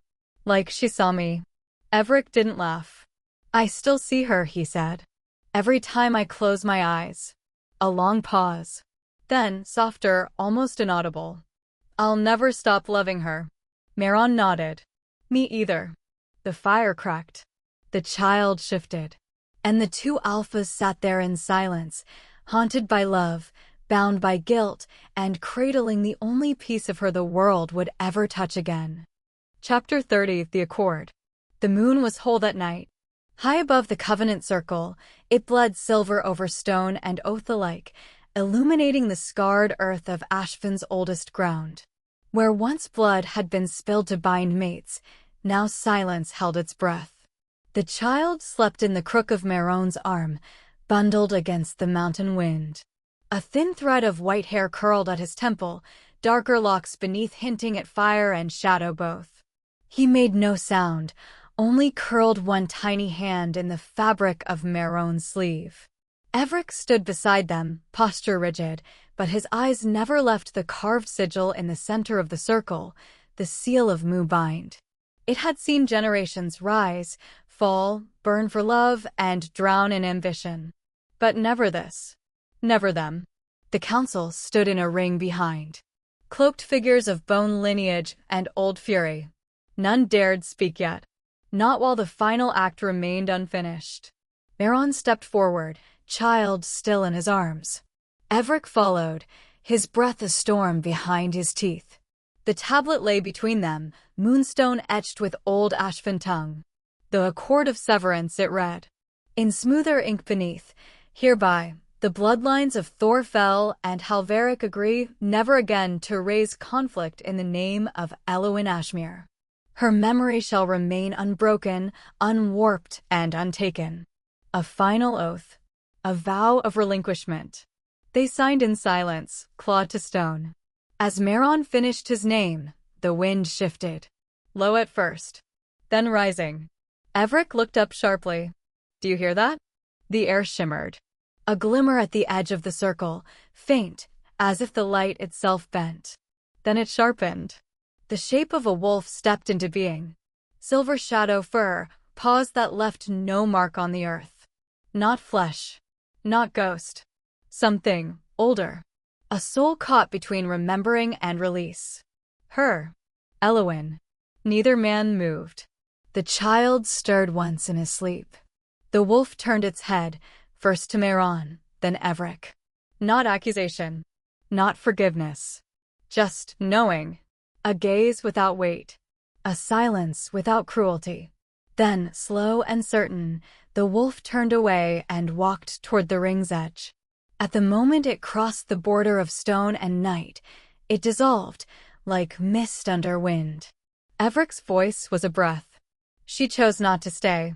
No, Maeron said, throat tight. She gave us one last choice. The council began their murmurings. The accord was bound. The circle would hold. But then, a sound pierced the night. High, unformed, but unmistakable. A howl. The child had lifted his head and howled. It wasn't strong, but it didn't waver. The council stilled. Wolves beyond the ridge answered it, echoes cascading over the valley in layers of awe and fear. Ashvin's bones stirred. A new voice had entered its legacy. Maeron sat hard, his legs finally giving way. He held the boy tighter. His eyes burned. Evric knelt beside him. Neither spoke until the last echo died in the trees. Do we name him now? Evric asked softly. Maeron looked down at the child's face, peaceful once more. No, he said. Let him choose. Evric gave a single nod. They leaned close. Their foreheads touched briefly, not in desire or rivalry, but in mourning. In surrender. In some quiet, ruined reverence. It was not a kiss of love. It was a kiss of elegy. And still, even in that, it bound them tighter than any fight ever had. Maeron whispered, if he lives, if he grows, we don't battle. We don't pull him in half. Evric closed his eyes. No chains. No sides. No blood over her name. Only love, Evric said. For him. For what she left. The child, nestled between their chests, sighed. The circle emptied by moonfall. The council gone, the stones whispering no more oaths. But they stayed. The grave lay just beyond the circle, unmarked but known. They sat before it as the wind picked up again. Back to back. Not facing each other. Not looking at what had been lost. Only watching the horizon, each holding part of her in silence. Between them, the child slept. One hand resting on Maeron's knee, the other curled in the folds of Evric's cloak. No declarations. No victories. Only stillness. Then, as the moon reached its peak, a shimmer of light brushed over them. A flicker, faint as breath. And from nowhere, from everywhere. A laugh. Soft. Disbelieving. Free. And then gone. But it was enough. Enough to keep them breathing. Enough to keep the night whole.